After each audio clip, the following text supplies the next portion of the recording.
Today's episode of the Outline Podcast is brought to you by Loot Crate.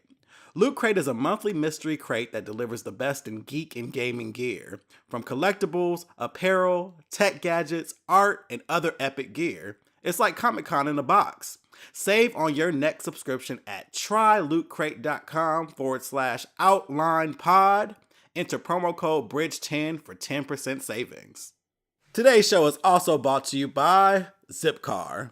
Earn $25 of free driving credit at www.joinzipcar.com/outlinepod.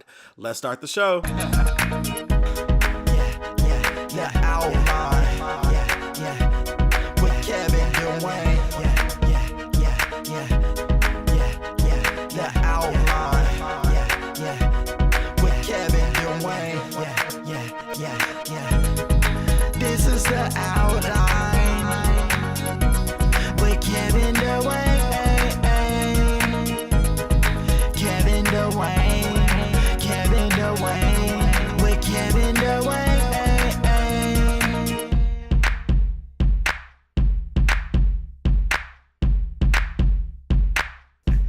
Hey, what's up, you guys? It's the Outline with Kevin Dwayne. Thank you so much for joining me for yet another show.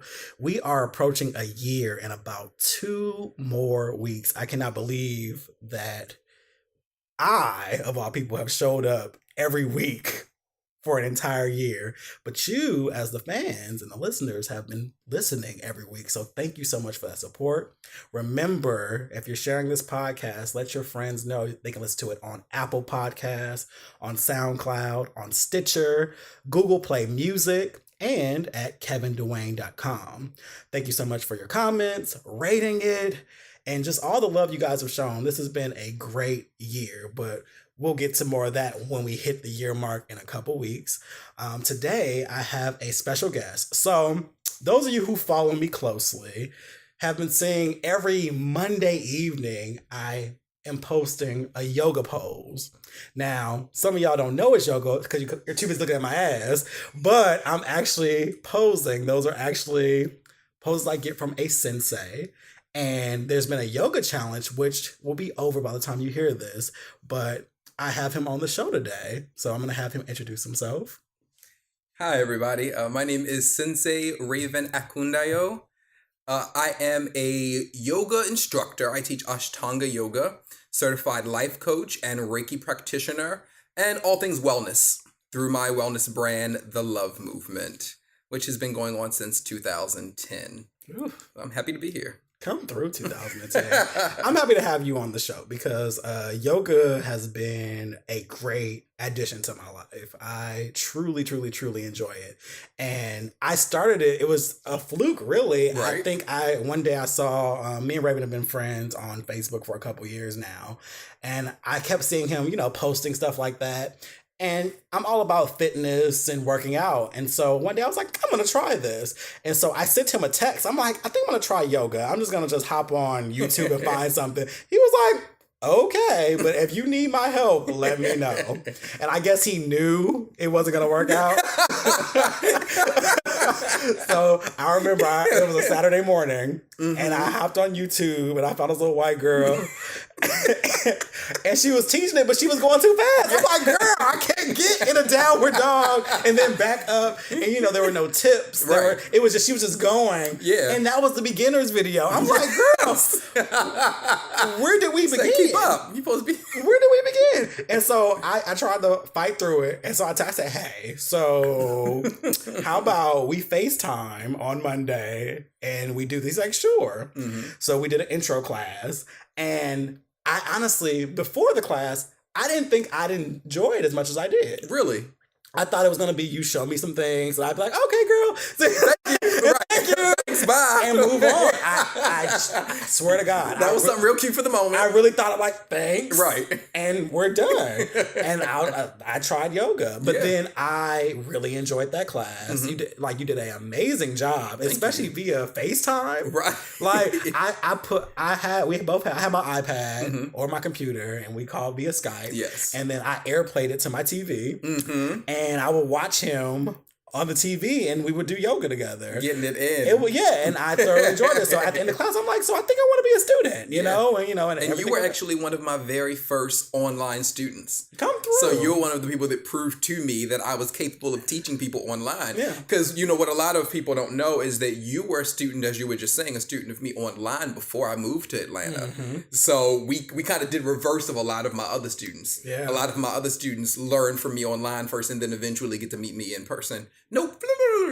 Learn from me in person and then are now online with me now that I'm in Atlanta. But you were the reverse. And that's great. And I think it's great because, there's so many online videos and stuff. Yeah. But with that, it's still personal. Yes. You're still personalizing to what I need and Exactly. my limits and stuff like that. And I really enjoy doing the FaceTime a lot. It's very effective, give you a little plug if you have I time. appreciate that. It's very, very effective online. Yeah. However, I do love it in person too, though, Right. because I'm pretty sure my class is the most comedic ever. Because every week we spend so much time laughing. Right. Like we still get yoga done, but like I'm one of those students that just, I express myself. I express myself. And some of these moves he try to have me do are just, they're a lot. Like, and then he'll do like these little modifications that are supposed to be easier, but they're harder. You're like, wait a minute, how is that? Why is there a leg lift now? I was all on the ground before. How is a modification? That's easy. But to your credit, you're always up for it. I am up for it. There are some people that are like, you asked me to do a pose. I'm going to say no the first time. Or I'll do it, and then if you attempt to get me to do it again, I'm going to say no. You are up for it every single time. You may look at me like, bitch. Right. But then you'll be like, okay, well, let's go ahead. I'll give a look. Well, I am. One thing about me is I'm down for a challenge. Right. I think I just like to talk shit. Right. That's ultimately my thing. Yeah. It's just who I am. I'm gonna try it. Right. But it's one of those things, and even once I hit my limit, I hit my limit. Right. There's been times in the class where I have nothing left. Left. And then he'll have me do like a wheel. Was it the Wheel pose. Oh my God. And like my body's just like, listen, you have nothing left. Yeah. But then I learned that that's the point. Right. You're supposed to push. And I think after is the best part. You just feel so good. You're stretched out and you're just like, wow. Like, and you pushed yourself. And I've really grown to love yoga and recommend it to people. I'm always telling people, try it. And I'm excited to see more African American people do it. Mm-hmm. And they're separating from their the idea that it's against their religion. Right. And they're realizing like it's just meditation, boo. There's really no God or deity being used. It's visualization. Yeah. Like that's it. I've had a lot of interesting conversations since moving to Atlanta about that. In all the years that I've been doing yoga, and I started doing yoga when I was a teenager. In all of those years, I'm 37 now. And I've had very few, I would say, my very first time being introduced to the idea of it being demonic or something was when I was around 21 years old. I had a coworker, I was a manager, dating the hell out of myself, had Sam Goody. Yes, Sam Goody. Oh, $18 CDs. The discounting is no discount. I was a manager, and one of my employees had made a comment to me when I told him that I was going to do yoga. And he was telling me to be careful because you know that it's of Satan. And I looked at him like, come again? Like, where, when, how? Like, And of course, he had absolutely no leg to stand on when he was making his argument for why it was. But these conversations that I've had down here, I've been very happy that the conversations have all been people who have said they woke up, I had been brainwashed into believing this, so it hasn't really been a thing of me having to get them to understand. They're already in a place of understanding, but they wanted to be transparent with me. But it's opened my eyes because I had no idea there were that many people who felt that way. And it's why I think it's so important and why I'm so excited when I'm on Instagram and you can type in, black yogi superstars, or like black men do yoga, or you could go under Black Girl Magic and there's a possibility you'll see sisters doing yoga. It's such a beautiful thing that it's no longer a situation where it seems like we're in the minority, because if we're being honest, it was brown people who started yoga in the first Exactly. place. So this isn't a situation where it's like, this came from the white community. Right. It started with people of color. So it's like we need to understand that this is for us. Oh, Absolutely. It is. And then that's great because, we just had the challenge, Yeah. which I've been talking about every week on the podcast, Thank the Brothers of Light Challenge. Yeah. And I go on there and click that hashtag and listen, if y'all need some eye candy, let me tell you, if you need some eye candy, go to Brothers of Light. The men's on there, baby. Like, my God. And so the challenge has been going on, and like Today I said, is the last today's day. the last day. We're recording this on Saturday, and it's people have really been showing out and just seeing these black men just doing that because it's another thing too, because masculinity is so fragile for some. Where some feel like yoga is not hard enough. Yeah. And it's like this is healing. Yeah. Like that's all this is. It's also insulting to women because their whole thing is that it's something just for women. Yeah. And I'm like, how insulting? Right. Because what is it that you're trying to say about women? Right. You're saying that this isn't something for you. Right. But get them into a class. Okay. It's been God. amazing to watch the responses from especially men of color. Yeah. It's like, wow, this is especially with me teaching Ashtanga, the form of yoga that I teach, and the fact that it works you out the way that it does, And it's like, what I will say is, I think since I've been doing yoga, my body has a little more, I want to say, muscle memory. mm-hmm. So what I've personally noticed, Right. I can lack a little bit when it comes to like my other cardio because I run. Mm-hmm. But if there's a week that I don't want to run, or I'm a little more lazy or a little more lax with my eating, my body kind of sticks a little longer since I've been yoga, because I still do yoga consistently. Right. It's once a week with you, but I also practice at home too. Mm-hmm. But I noticed my body has a little bit more staying power. Yeah. It's like it knows, like, oh no, this is where we want to stay at. I've been shocked because there's been weeks where it was a slow week. Right. And I hop on a scale and I'm like, oh. Right. Because normally, I'm an endomorph, so I put on weight like nothing. Yeah. It doesn't take much to gain weight. Like, if I ever had to have a roll as a clump, like, Yeah. I'd be like, oh, give me 2 weeks, girl. Go eat this box of honey buns real quick. Like, it wouldn't take long at all. It wouldn't take long at all. But, maintaining is the tough part. Right. But since yoga, my body has kind of like, oh, yeah, we're good. And Yeah. like, I always look forward to that, especially he and I practice on Mondays. And I look forward to that on Mondays because Mondays, it's Monday. Yeah. So it's like you don't really want to end your weekend. And I don't usually like hitting the pavement running on Monday, especially if I have like a long day on Sunday or something like that. Mm-hmm. I will if I don't have anything planned. But now that we do it on Mondays, I'm like, okay, I don't have to run this morning. Absolutely. I know I'll have yoga tonight. And I also like to preserve that energy. Yeah. I'm watching when I'm eating all day Mm-hmm. because you want to have a close to empty stomach. I was about to say, you never want to do yoga with tons of food. in your Right. system. And then you Absolutely want to not. be hydrated. Absolutely. And I've learned that when I kind of don't eat like 2.5 hours before, I give my best performance because you're really pushing your body. Yeah. It's low impact. Yeah. But the sweat. I sweat. Like there's times like he'll have me do these poses and just sweat will just pour out of my body. Like I'll be like moderately dry. And then you'll have me do something and all of a sudden sweat is just coming out because my body's being challenged. Yeah. But it's low impact. Your heart's not like pumping out of your chest, but you're still getting a really, really, really good workout. Well, several things. One is that's the reason why it's important to always connect with your breath. That's why I'm always telling you guys, to make sure that you're constantly inhaling and exhaling. The beauty of vinyasa, is the flow. Constantly paying attention, inhale here, exhale damn here. flow. You we have a default flow. Yes.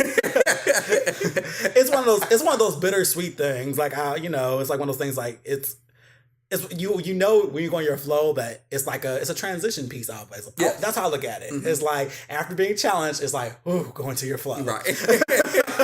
But then once you're in your flow, it's like, wait a minute, your butt's too high or your shoulders are too low. You're like, oh my God. Because it's all about positioning and stuff. But like I said, it's a weekly challenge. And just seeing yourself get better over time. And like I talked about this last week. On Instagram, my favorite move is the Vipassana. Yeah. Because when you first showed it to me, I'm like, who? Right. Like, he was like, okay, I want you to try this. I'm like, no. No. Like, like, how? That's real easy now. Like, I'm gonna fall on my that's not happening. face. Yes. And then, like, it wasn't that long. Listen. It was less than 2 months. Listen. And then one day I was just sitting here and I'm like, let me try it. And all of a Yeah. sudden I was like, I got up. And Yeah. it's, you know, the trusting your wrist and the breathe, like you said, the breathing. And it's great. And now, I was actually last week because of the Bros of Light challenge. I was trying to work on the bow pose because I Yeah. saw someone posted this beautiful one. I said, "How'd he do that?" Right. And I was cracking up because I was really looking at videos trying to like breathe. I'm like, wait a minute, he uses stretchers and stuff like that. But then I noticed everybody else in challenge did it the regular way. I said, okay, Right. Then that's all right, it ain't just me because I'm like, I can't do the over. I was like, my goodness, but it was Yeah. beautiful. Yeah. Absolutely beautiful. But The person who you're probably talking about was probably Jarek. yeah, he was the only one who did Jarek it. is Everybody yeah. was like, I'm gonna go ahead and just grab my ankles. Jarek is bendy He as said, I'm heck. gonna grab my toes. Right. And they're gonna be over my head, elbows out. I said, listen, do it. Shout out to Jarek, Ahmed, and Mario. Those are the 3 brothers who were doing the challenge with me. Amazing brothers. And it is to be completely transparent for my yogi and yoginis who are listening and those who aspire to be, it has been a journey for me to find people of color who I can truly connect with when it comes to this yoga journey. One of the beautiful things that one of my friends told me when I was planning to move here was that you don't really have to worry about a lot of competition in Atlanta when it comes to yoga because there's space for everyone. And I'm praying that's the case. You know, I'm only 2 months here, so I'm starting to meet people now. But so often in the community, and not just of color, you know, just in general when it comes to, I guess, any area you can think of, there are a lot of elitists, Yeah. you know, and people who don't really want to open doors for you or make connections. And I am so thankful for these 3 brothers because, you know, even though I'm in Atlanta and they're in DC, we have really been celebrating each other as we've been going on this journey. And it's wonderful because it's needed to have people who help to inspire you and you can connect with no matter what it is as far as your passion, you know? Amen. And what is it about? You mentioned the whole elitist thing. Mm-hmm. What is it about? And I you know, like, I only know my culture. Right. So I can't necessarily say it's only us. Right. But sometimes I feel like, damn, why do we do this? Yeah. You see it in the yoga community. You see it in the travel community, like travel shamers. And there was a post the other day that went viral negatively because this guy's like, oh, going to Houston, New York, or Atlanta isn't a vacation. It's like, but who are you to say Who that? are you to say? Yeah. Who How about are you that? to say that? Like, don't do that. Everyone wants to feel like they're doing something better. You know, it's the Absolutely. people who post their passport pictures every 5 minutes. You're like, child, don't worry Right. about the passport. Like, no, but why can't we just let people live? Why does it have to be like, I'm out gaming you? Yeah. Or I'm doing this because I'm doing this. And it's just, My whole thing is inspire people, Right. you know? Like I post pictures of me. I went to St. Martin and Anguilla last year. And so, of course, you know, I'm doing tons of yoga pictures. Those are So beautiful. thank you. So my thing is that I'm posting those pictures. I want to inspire you to get there. I'm not shaming people. That's crazy. You know, it's like live your best life. Right. There are some people, you know, I'm from Baltimore. There are some people who have never left, for those of you who know about East Side, West Side when it comes to Baltimore. There are some people who have never left the East Side to really get to know the West Side. yeah. And it's like, you know, don't shame people. Let them know you can get over to the West Side if you want to. You know, so on a global scale, it doesn't matter where you come from. You can get somewhere else. You can get to California if you live in Atlanta. You absolutely Listen, can. Absolutely. You know? I mean, because Lord knows, when I was in California, coming to Atlanta was vacation for me. Yeah. Going to New York, going Absolutely. to DC. DC's beautiful. I actually want to get back to DC. And that's not that far from here, but Right. I thought it was beautiful. So you can't say that's not vacation, especially if I'm going to sightsee and do things. You Yeah. know, not everyone's going to be on an international level, and we need to respect people. We need to respect who people. aren't there. Say it. And half of y'all are stunning any damn way.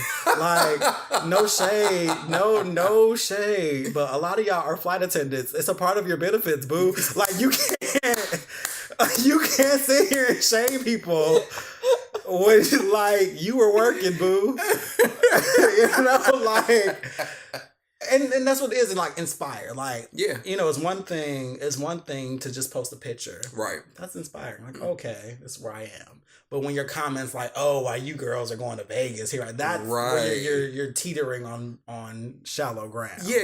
You know, but then there's also people who project. Mhm. So, you know, you post a picture, be like, "Oh, you want to just show us?" You like, Right. "Whoa, like, can I just be happy?" Yeah. Why can't I just be happy in this moment right now? Like, seriously, but It does. It works both ways. seriously, it really does. That but that all goes into a person and their self-worth. it really does. It really does. Well, we gonna get there too. Yeah. So, but yeah, all that to say, I truly love yoga. You guys, I recommend it if you can't do it with Raven, do it with someone. Yeah. But I will say you'll be missing out. Although I've done yoga with no one except the white lady on YouTube, but I still feel like I have a bias.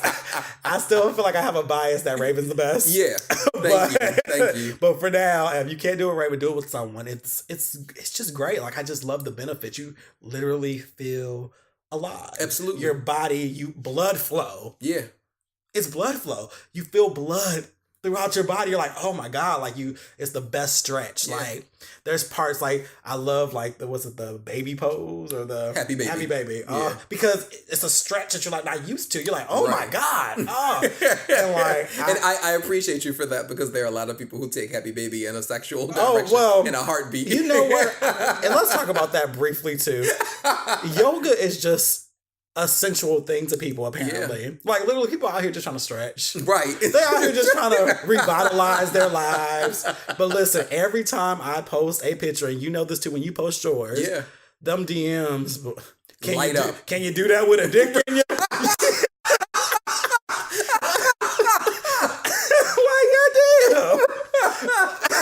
And you know, you and I have been very honest and open about the fact that we know when it's a thirst that's being posted, you know? Absolutely. But there are situations like, okay, I posted one maybe 2 days ago where I was in my underwear.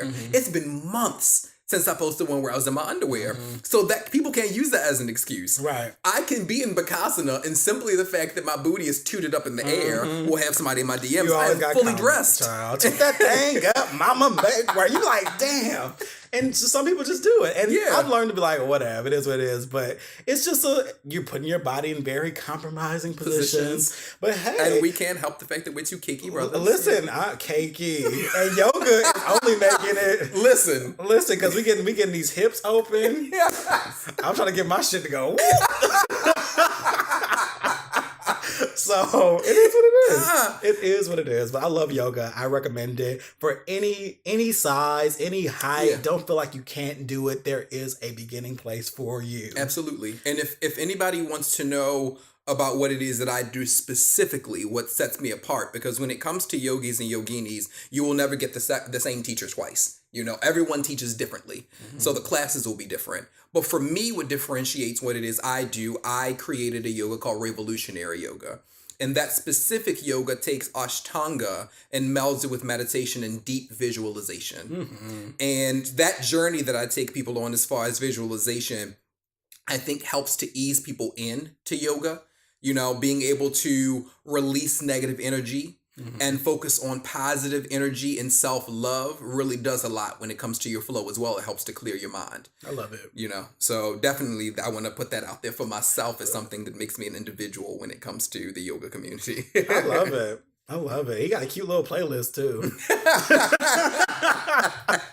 It's great. Thank you. But yeah, so that was great. We got a chance to talk about that because I mean it's a part of who you are, you know. So Yeah. and I really do love yoga. Thank and like I'm I don't so happy I don't bullshit people because I think some people like you put on. I'm like, no, I really do love it. Like Kevin never puts on. I'm like, no, I love it. I love it. So, a couple things that are going on. The next section I call "What Y'all Lying About This Week," and it's just like topics that are going on. And it's just a couple this week. There wasn't too much happening, you know, outside of Trump shit. And I just don't waste my time anymore. Number one, so the talk of the town yesterday. Oh, you got he said Trump. He lit I up. was like, because you know I'm into politics. Right, so he yeah. lit up, but I don't have anything. Right. I'm good. Because he gives you plenty of content, doesn't he? All day, every day. Every day. You can just wake up anytime. I need content. What Trump doing? You can just go to his Twitter page. Right. Oh shit. Like he literally just loads up and it's just I can't. I cannot. So the biggest talk yesterday was about Jay-Z's latest release, which is 444.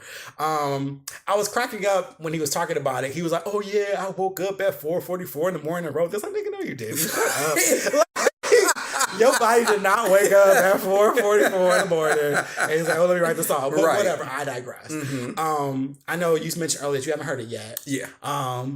But I did get a chance to hear it. I went through hell because I have AT&T and I did not have Tidal. But listen, I know how to get shit. Right. Don't play. You better work it out. I listened to y'all when y'all did. I was tweeting with y'all because, I wanted to know. I'm one of those Sprint owners that feels bad because I have 6 months free. Right, so I could have easily... Mind you, I went on Tidal yesterday and I kept looking at the subscription thing and I was like, I guess I should press it. Like, I went and did mad research on the album. Right. All the quotes, saw the video for OJ. Yeah. And that's what I want to talk about. This is actually a great work of his. Yes, and I agree. Better than the last one because the Magna Carta, Holy Grail, the whatever that album was called, it wasn't received well by everyone. Like it was good, but it was kind of like, oh, you're just putting this off to put it out. Right. This album had a purpose, and you got to see Jay-Z in a very vulnerable place. Yeah. And I mean, he's like 46, 47, and so it's like, okay, you're a grown ass man, and you're literally saying, okay, I want to talk about what I've done. Absolutely. And I want to, repent of that, and I want to say I'm sorry. And every track had a different kind of thing that he wanted to talk about. Yeah. At the top, the first song was like Kill Jay-Z, and he's just talking about the little things he's done over time. Like, oh, this thing with Kanye, or this thing where I stabbed Lance Rivera because he was talking shit because I had too much ego. Right. Or he's like, when I egged on Solange when all I had to do was say sorry. Yeah.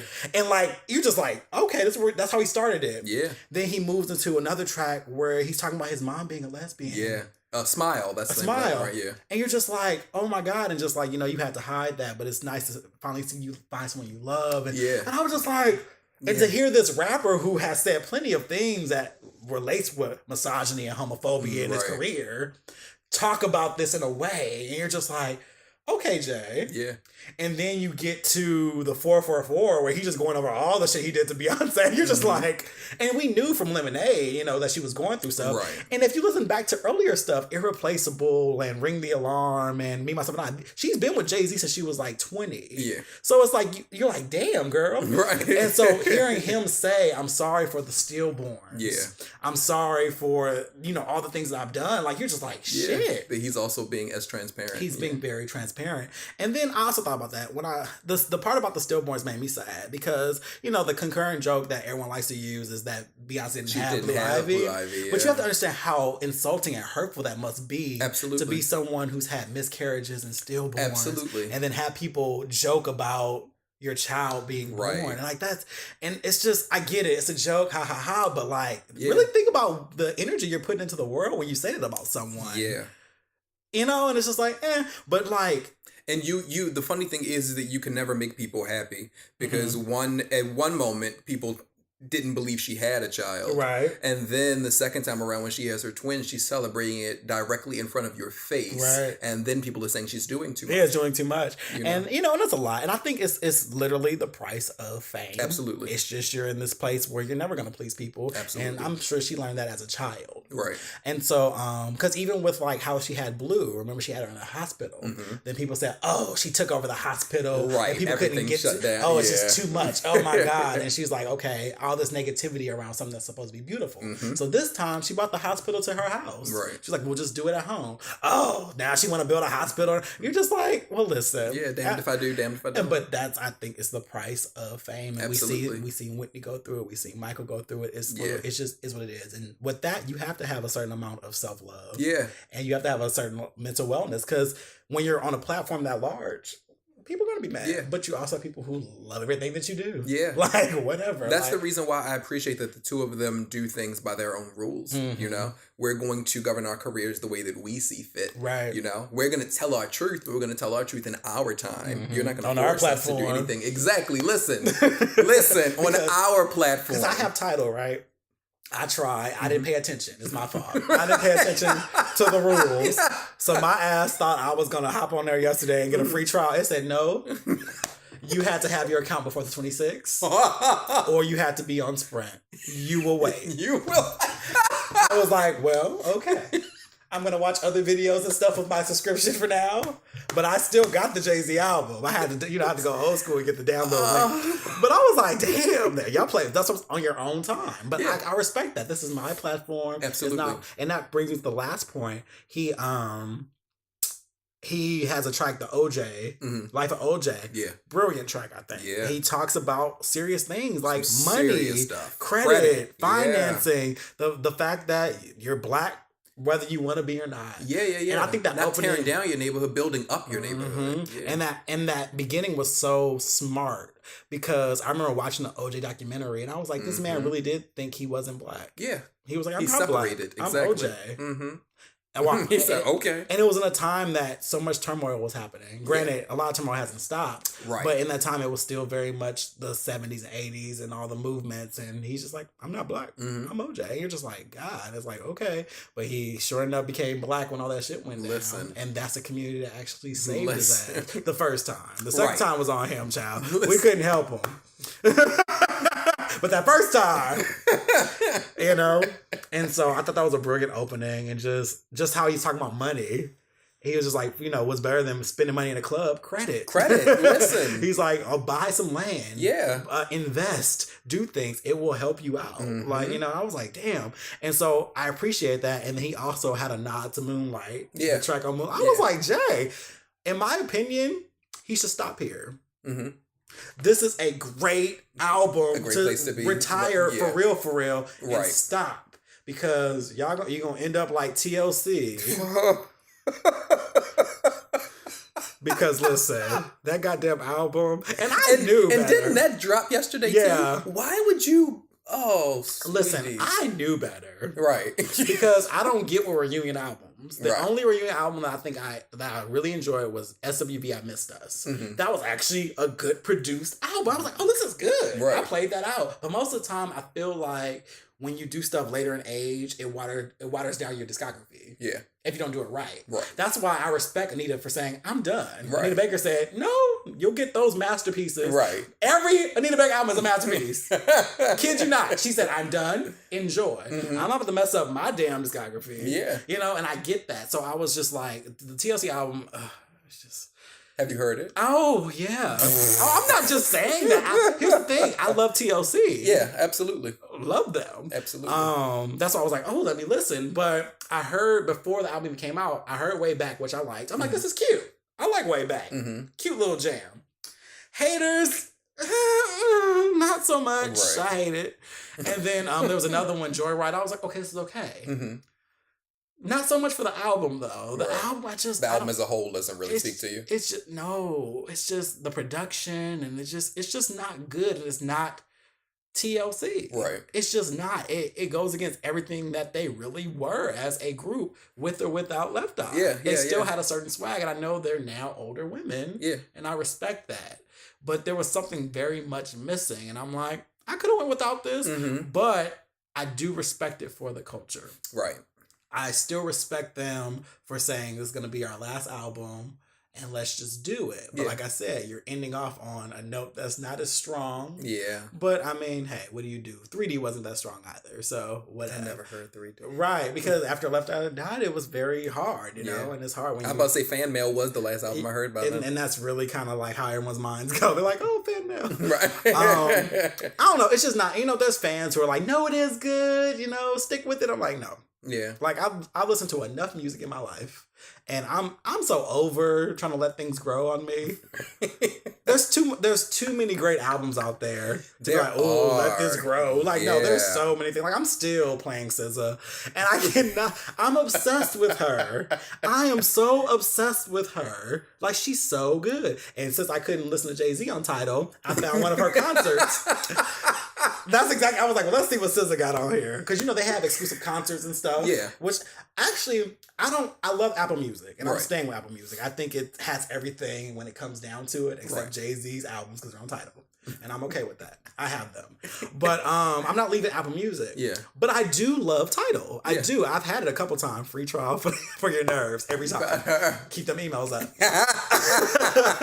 But I started watching her Made in America last year, and I was late to the SZA party. I knew about her, but I just didn't. Her music didn't connect with me off rip. I didn't know what she was. I know she was a singer, rapper, whatever. I just it didn't connect. Right. But when I heard this album, it connected instantly. I'm like, oh, I like her. Yeah. So now I'm kind of going back and you're like, let me see what I've missed with the mixtapes and stuff. And so she had a full show and it's on there. And I was watching it yesterday.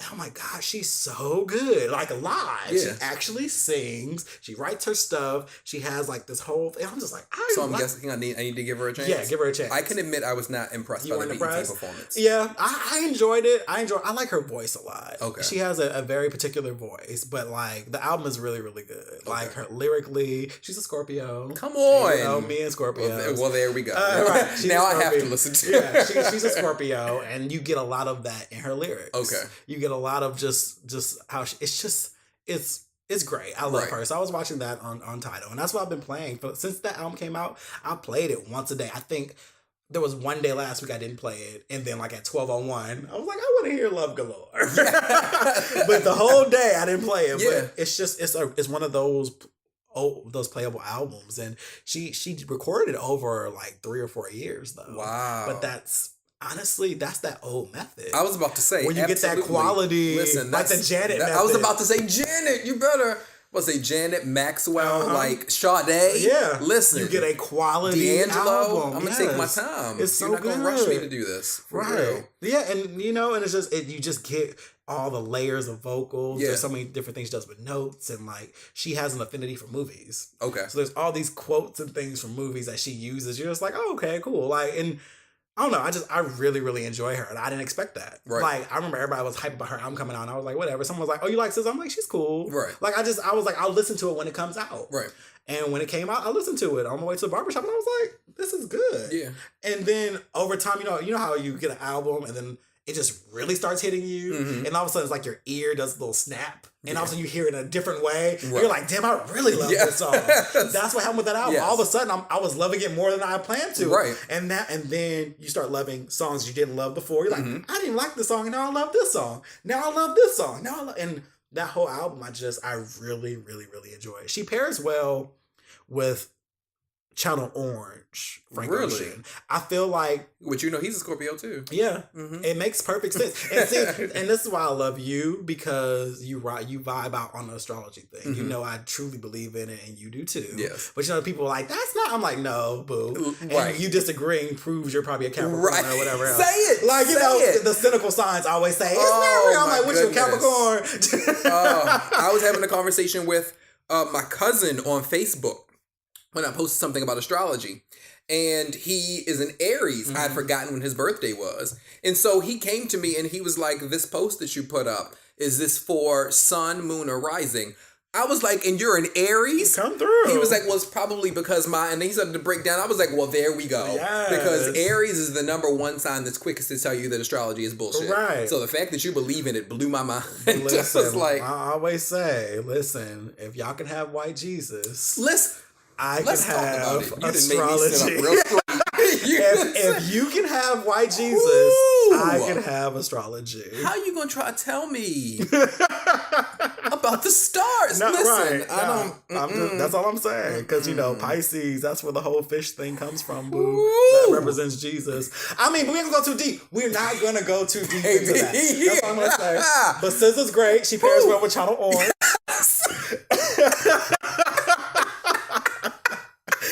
That is it. Bring it back around. That's it. Did you get a chance to listen to the artist Rashid that I told you about? I did. I enjoyed think? that. I enjoyed it. It was late at night. I fell asleep not because it was boring, right. because I was late at night, but it was very soothing. Yeah, and his lyrics. I was shocked because when it first started, I was just like, what is he giving? Because it was like, I wasn't sure if I was gonna like his voice or whatever. Yeah. But then all of a sudden he started doing things vocally, and I was like, okay, well, bring it then. Yes. Bring it. I enjoyed it. I'm mad they came out almost 20 years ago. He was so ahead of his time. So ahead of his Almost time. 20 years ago. I was like 98. Listen, black, gay, just unapologetic as he wanted to be. And give his full name again. So, Rashid, Rachid. and the name of the album was Prototype. Yeah, look it up Listen, on Apple Music. Look it Yeah, up. it was good. It came out in 98. Whoo, boy. So you're about 19 years behind the curve. But it was. Those gems are important. Yeah. You know, you go back, like you were saying, as far as there's so much good music. So much good music. So if you don't like something, you be like, I'm just gonna let it be. And like Yeah. TLC is one of those albums. I'm just like, Just keep it- child, keep it pushing. I respect y'all. I love y'all. You're Yeah. TLC, for God's sake. It's cool. I'm gonna go back and listen to Crazy Sexy Cool. Oh, no, that was an album And Live. for Yes. your nerves. That was Yeah. was an album. Crazy But- Sexy Cool and Rhythm of Love were the two first albums I ever owned. Yes, Rhythm of Love. Yeah. See, you Anita know. Baker. Mhm. That's what I'm saying. Masterpieces. So, NBC cancels the Carmichael show. Yeah, It was plastered on the internet yesterday Yeah. because people love that show. absolutely. Some people can't rock with it, but for the most Right. part, people love that show. It was a Right. very brilliantly done show. But apparently, Gerard, Yeah, he was done. he was done. It was because there was an episode dealing with the shooting. Yep, Yeah. and they pushed and it. they didn't want to air it Yeah. because of what was going on with it was a shooting someplace happened in real life, and because of that they didn't want to. well, that's always happening. Right. So. Amen. And so his thing was that your reasoning doesn't fit. Right. You know? Because they totally skipped over. They used another one. They just played it this last week. Absolutely. You know? Because my Hulu, I was like, this is not shoot up above. Right. This is it was about the N word. I'm like, so you guys can play the N word show? Yeah. But you can't won't do- play Absolutely. the shootable. Like I was Absolutely. like, what the hell? But I'm disappointed that he wants to end it altogether. In my mind, I would much rather him take it to streaming or something like that Yeah. because it's a very necessary show. and it's such I very love necessary. the characters. Like Yes. you have Loretta Devine, David Allen Greer, you have Tiffany Mm-hmm. Haddish, who if she just can't be super famous already, she's been grinding forever. Yes. No, she's been around since Who Got Jokes with Bill Bellamy years ago. Good I remember seeing Lord. her on that show as a contestant. Wow. And then she was in a play with Michelle Williams in like 2010. I went to go see. Like she's been around for so long, Yeah, and yeah. I'm happy for her I was because about, Girls Trip, I'm about to say, isn't she the one in Girls Trip? right? Okay. And so I'm happy that she's finally getting some visibility. But Yeah. like she's so funny. And then Little Rel, like Mm-hmm. it's a great show, and I love it. Like I love that the characters represent something, They really and they do. all bring their perspectives because these are honestly the perspectives of America. Mhm. I think that's why they have them that way. Yeah. Because they're representing different groups of, Yeah. of thought. And you're bringing it together to be like, okay, this is how I see it. This is how I see it. Like the episode about rape was really good. Transphobia. Transphobia. Yeah. Or He came out the gate. suicide. Yes. Like, and stuff like that. And I'm sad that it's ending, but I do get where he's coming from. I do wish it was moving to something else. Absolutely. Because Yeah. it's like, I like all of those people together. Mhm. That's what, it messed me up because I was like, that cast in general, it's going to be awesome to see them because Loretta and David Allen can get hired wherever. Yeah. For life. and you they know? always going to be somebody's They're daddy or always- mama. Always. Because Loretta plays the same character, but it's still different enough. That you're just Absolutely. like, I love her so much. Her, Yeah. Because she on Grey's Anatomy with somebody totally different. Well, that's what I'm saying. Yeah. Well, because she's a great actress. Absolutely. She's not like this. She just gets typecast. She's Absolutely. an excellent actress. Yeah, she is. She just gets typecast. It's the same with Angela Bassett. Like This where is it's gonna just be like, so controversial. oh, What you about to lead me into? oh, I'm about to lead you into You about to lead something. me into something controversial. God, Some do you not- comments I'm about to make. Oh, do you not like Angela? Is that? I absolutely love Angela, which is so interesting because people could, I guess make an argument to me when it comes to Loretta. But it's only recently where I've really loved Angela. And I can be honest about that. Yeah. Recently, she's really begun to play characters where I don't see Angela anymore. Okay. And I've been very honest with people, and I understand I'm on a podcast. This is going to be heard forever, and I have no problem. You're being respectful. When it gets to a point, if hopefully I get to meet Angela and Denzel, I'll say this right to their face. Often I always see them. I don't see them lose themselves in a character. Okay.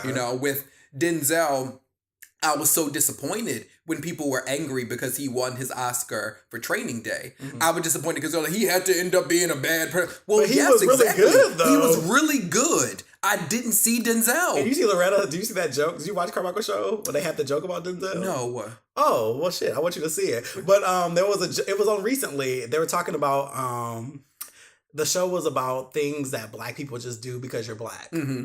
And then Gerard had them all say something that they actually disagree with, that Black culture say you should agree with. Right. Loretta Devine said, I don't think Denzel Washington's that great an actor.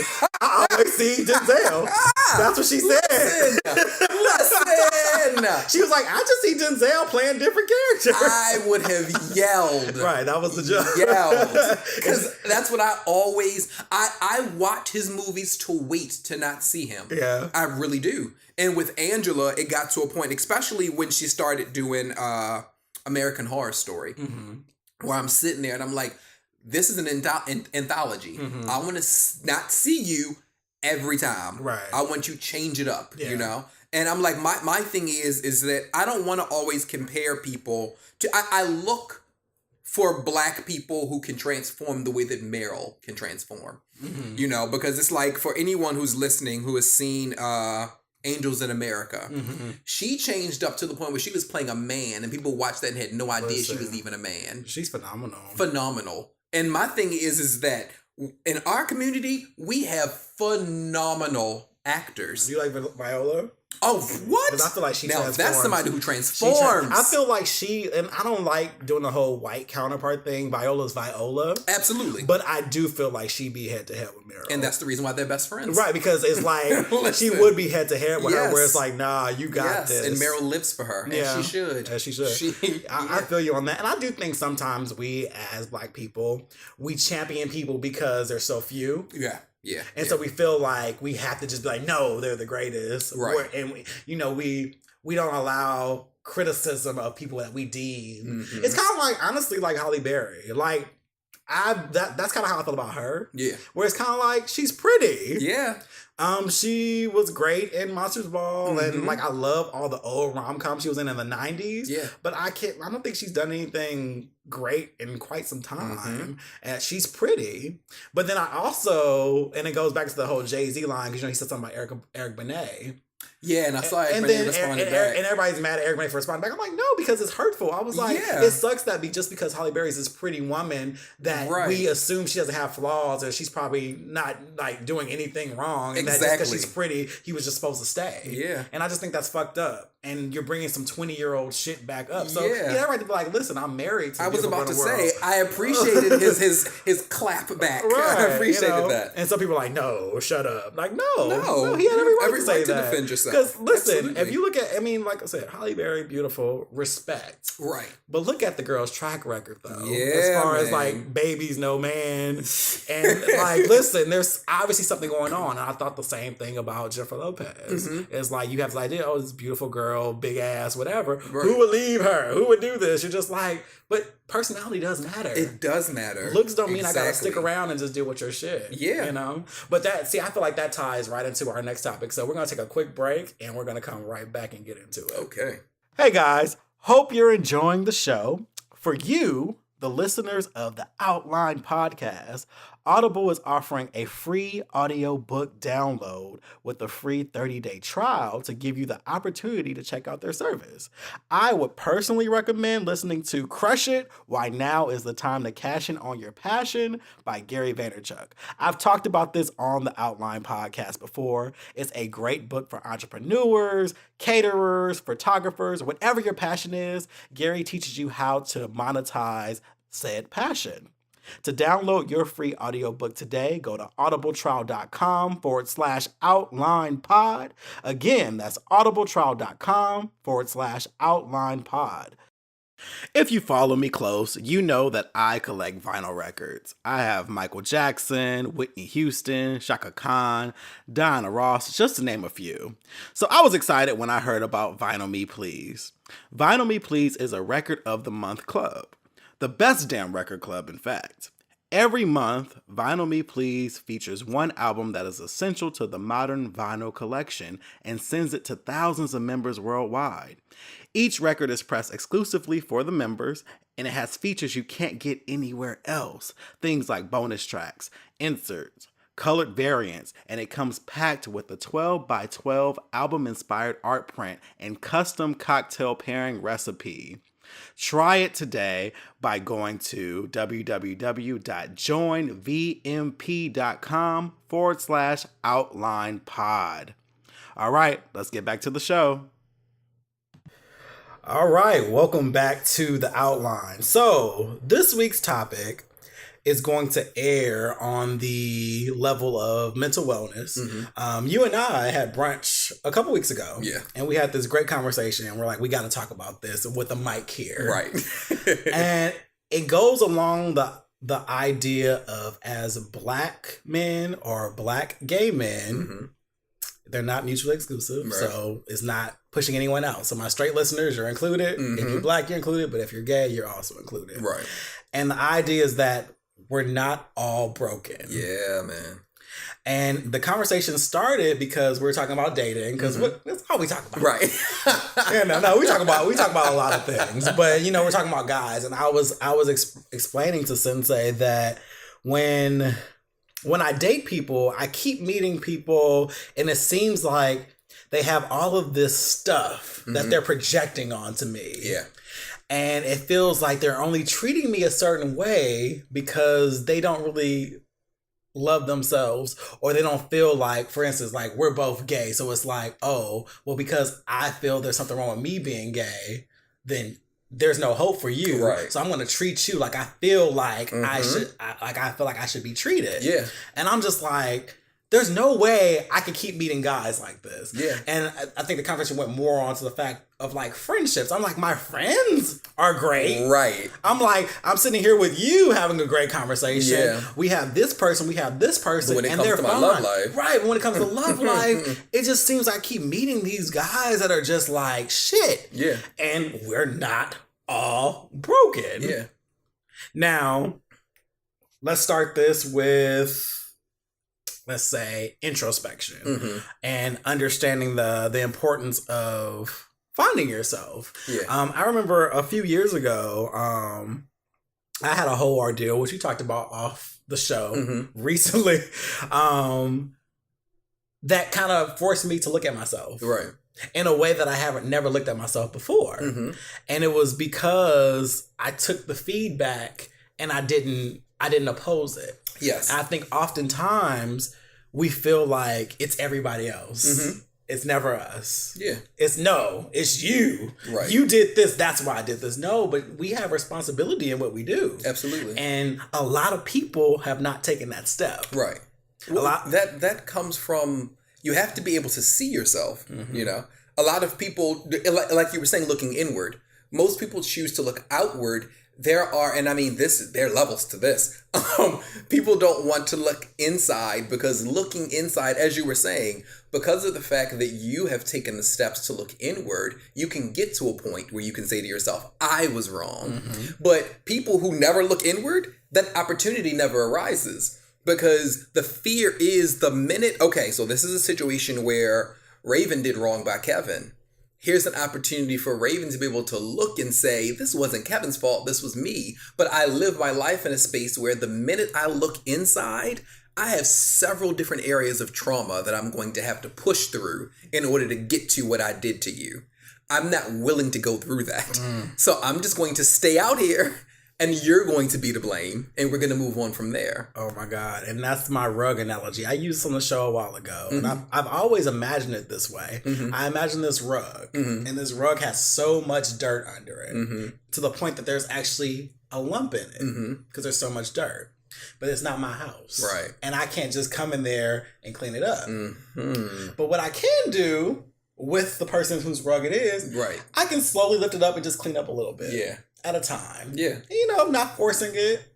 But over time, you get them to start seeing the dirt's there. Right. And maybe they're like, oh, there's a little bit more here. Let's clean up a little bit more of this. No rush. No rush. But eventually they'll start doing the work to get all that dirt from under the rug. There's no more lump there. It's not an obvious eyesore, but it's there. But you can't just go into someone else's house and pull up their rug. Listen. That's ultimately my analogy Yeah. of that. And we talked about that too. You can't tell someone about themselves. Right. Unless they're ready to hear it. Right. And that's actually a journey that I had to work through. Same here. Because oh my goodness. I used to, and it's also been a journey as far as being a life coach, and having to understand that I'm listening to you. The way that I go about explaining to people now is that the way that I work as a life coach in my sessions with my clients is that I give them two options. You can have a venting session, or you can have a session where you're coming to me specifically to be able to offer advice and help. And the venting is necessary because people don't always want your opinion. They just need an ear. I treat my friendships like that. Yeah. Me and my friends have a code, Mm-hmm. and I love it. It's very much like, okay, are we venting, or Right. do you want my feedback? Mm-hmm. And then Christina even takes another level. She'll ask, she's like, do you want, like, we'll be talking, and she was like, may I offer you advice? Yeah. And I'll be like, yes, because her shit's usually spot on. And I'm like, Right. yes. And then she'll give it to me, and that's important because, like you said, sometimes you just want to be heard. Yeah. And sometimes you have to process it. And you'd be surprised that after talking, Mm-hmm. you figure it out on your own, but Right. you just said it out loud. Mhm. And you start kind of getting there. You just need someone to be as objective as possible. Yeah. Which is why I love therapy, Mm-hmm. because they're objective. They don't have any benefit to it. I mean, outside of getting your money. Right. But outside of that, they don't have any benefit in making you feel a certain way Right. or not feel a certain way. They're just there to help you work through it. Yeah. And I appreciate that. That's also the reason why they usually tell us that it's best not to have friends as clients. Yeah.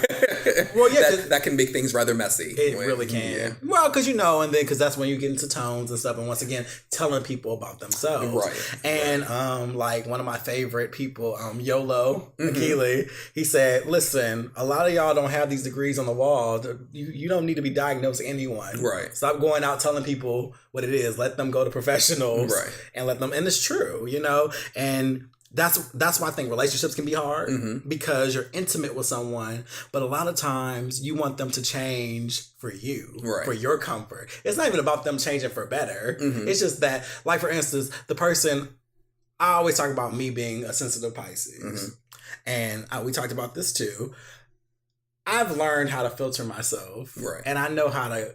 I have emotional intelligence to the point that I'm not spazzing. I'm not doing anything. I'm still sensitive. I still feel things, but you're not always going to see it. Right. You're not always going to, I learned how to process it in a healthy way into myself and get away from it. I'm not going to go all crazy on you. Mhm.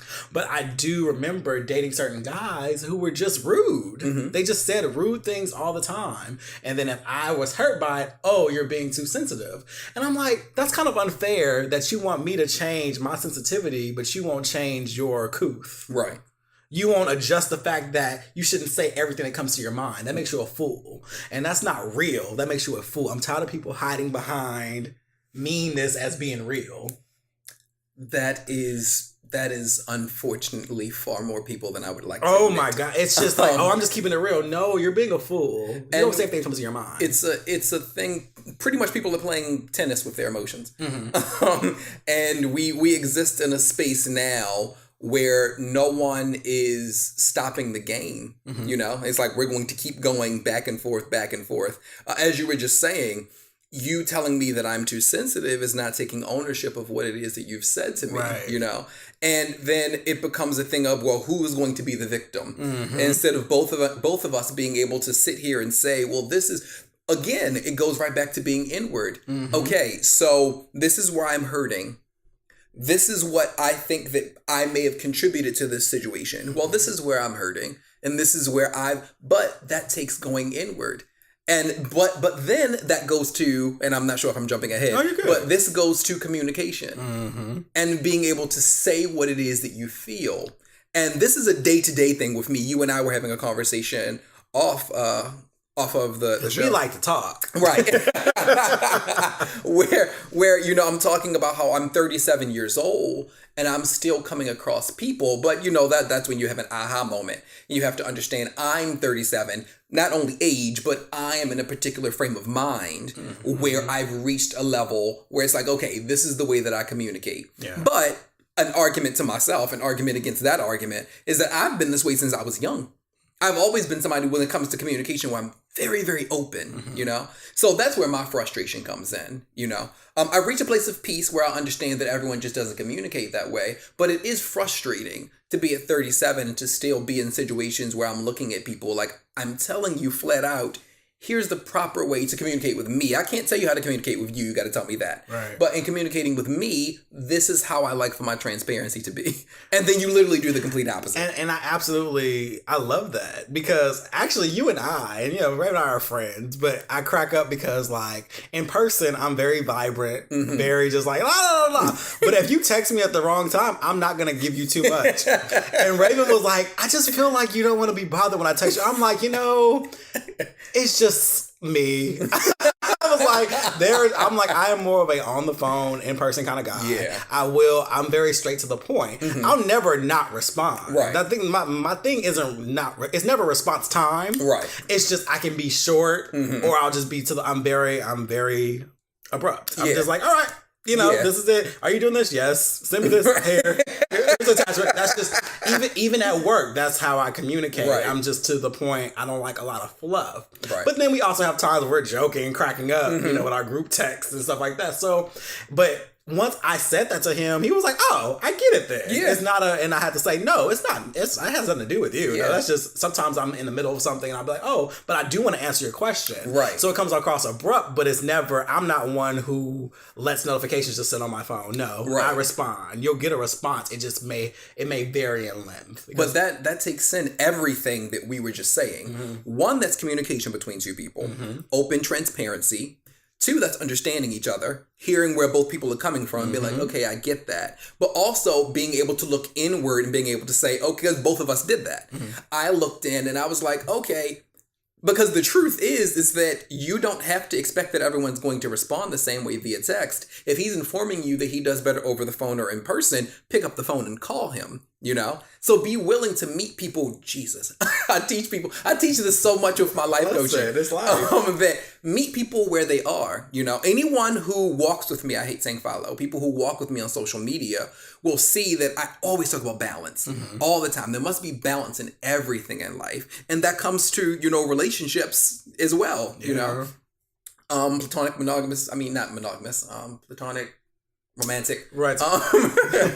Being able to meet people halfway instead of feeling like you gotta come over to where I am. Yeah. It's like, no, I can meet you halfway. But once again, we come back to inward. You have to go in and begin to talk about what it is that's going on within you. And that's why, once again, going back to what it is that I've learned with my life coaching and everything, what we were taught is that initially we were informed that we're not supposed to go deep into people's pasts when it comes to what it is that they've been through. But several of us, when we're taking our courses, we were saying to our teacher that's going to be pretty impossible, because in order for us to really do our healing work, we need to know where you've been to help you with where you're going to go. You can't come to us on Tuesday and say, we're going to talk about Tuesday and that's it. It's like, no, I need to know what else you went through, because I can't help you with looking inward, Right. So it becomes a thing of, and this is, we keep getting hurting people in relationships because no one has the communication. No one wants to put their hand on the other person's leg and say, listen, all I want to do is listen. Talk to me. I'm not going to talk at you right now. I want to just sit back and listen and hear what it is that you have to say. I agree. Okay, so that was very important, because I want to dig into that too. Okay, so we're going to talk about communication right now. What communication versus paths? I always think to myself, when I deal with certain people with certain energies, it balances out. We all have our things. Absolutely. You think to yourself, where does this come from? And, there's so many people who, who grew up in families where, because they were children, they were to be seen and not heard. Right. There are people, because masculinity is so fragile, we're told, well, men ain't supposed to be talking about their feelings and shit. Yep. Shut that shit up and just act, but now you have someone who's violent, because they're acting versus, they have a temper problem because they're not expressing themselves. Some people think it's too much. But then you get to a place where it's just like, why do we stop here? Like, how do you take that past stuff and then how do you come to the present and then be able to work with other people? And without self-help, there's just I feel like there's no way. Like, it's a stopping zone. But and this is such it's so frustrating to me, and I'm super passionate about it, because I feel like I run into it so much because people have so many things that they're dealing with and so many pains that they don't want to heal. Right. you always end up at this crossroad where they're just like, nope, stop here. Right. And that's just it. You're not getting any further. You're not doing anything else because this is my stopping point. This is the cognitive dissonance. Yeah. This is how I believe. This is how it has to be. Yeah. We're not digging into my past. We're not doing this. And it's like, I don't need to dig into your past. I want you to dig into your past. Yeah. And start healing those wounds. Yeah. And start doing things so that you can get to a place that you can have a healthy conversation with people. Right. Because there's too many people not talking. And I feel like a lot of connections, because some of them don't even make it to relationships, and because people stop talking. Right. You get in an argument, and then pride and ego gets in the way. And now you're like, well, I'm not talking to him. He got to come to me. Well, I'm not talking to him. He got to come to me. Yeah. So we're just going to let this die down because we don't want to be mature enough just to talk about it. Right. And sometimes you got to put your pride aside. And sometimes you have to realize that you're not always going to be the hero or the good guy. In this life, we're going to be both. Yeah. But sometimes you're wrong. Yeah. Sometimes I'm wrong. But you have to be able to look at yourself and say, okay, I was wrong on this one. And you also have to listen. What's the quote? Listen for understanding and not to respond. Yeah. You have to listen to what the other person is saying. Stop denying perspectives because that is rightfully their perspective. And, we're nothing but I wouldn't say combination of experiences and what we've been through. So you can't tell someone how they should feel about something because of what they've been through and what they were told and all that stuff, all that trauma, all that stuff was put on them for years before they met you. Yes. And so you can't tell someone how to feel, but they also can't tell you how to feel, but you guys should talk. And I feel like talking is the last thing people want to do. They want to fuck, go on dates, Netflix and chill, and do everything else, but actually talk. Well, I'm going to stop you right there because that's a perfect place to start of where they don't want to go. And I feel like there are 3 levels, and who knows, in time I can think of more, I'm sure. But there are 3 levels as far as getting at one's anger to be able to open up themselves, to be able to properly communicate with people. And the reason why it ends up not happening.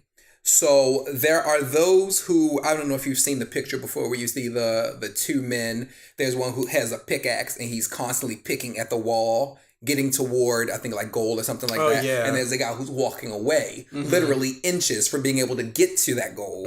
And then he starts to walk away because he gives up.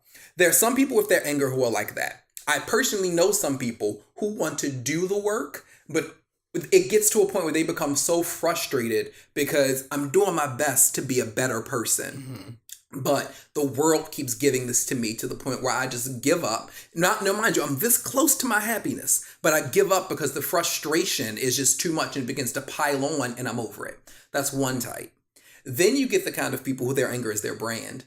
And they have been made to be so angry at the world that it gets to the point where they are honestly the kind of people where and I don't necessarily want to say intellect, but they are emotionally capable of being happy, So I don't really want to say it's an intelligence thing. They are emotionally capable of being like, you know what? I can be happy. I am blessed enough in this life where I can actually be a happy person, but that would mess up my brand. I'm known for being mean. I'm known for being mean. I am known for being messy and petty. If I was to change all of that, there's a possibility all of that sadness will come back again. So this is how I stay happy. I stay happy by making other people miserable. This is my brand. And I know so many people like that. Absolutely. But here's the thing, Raven.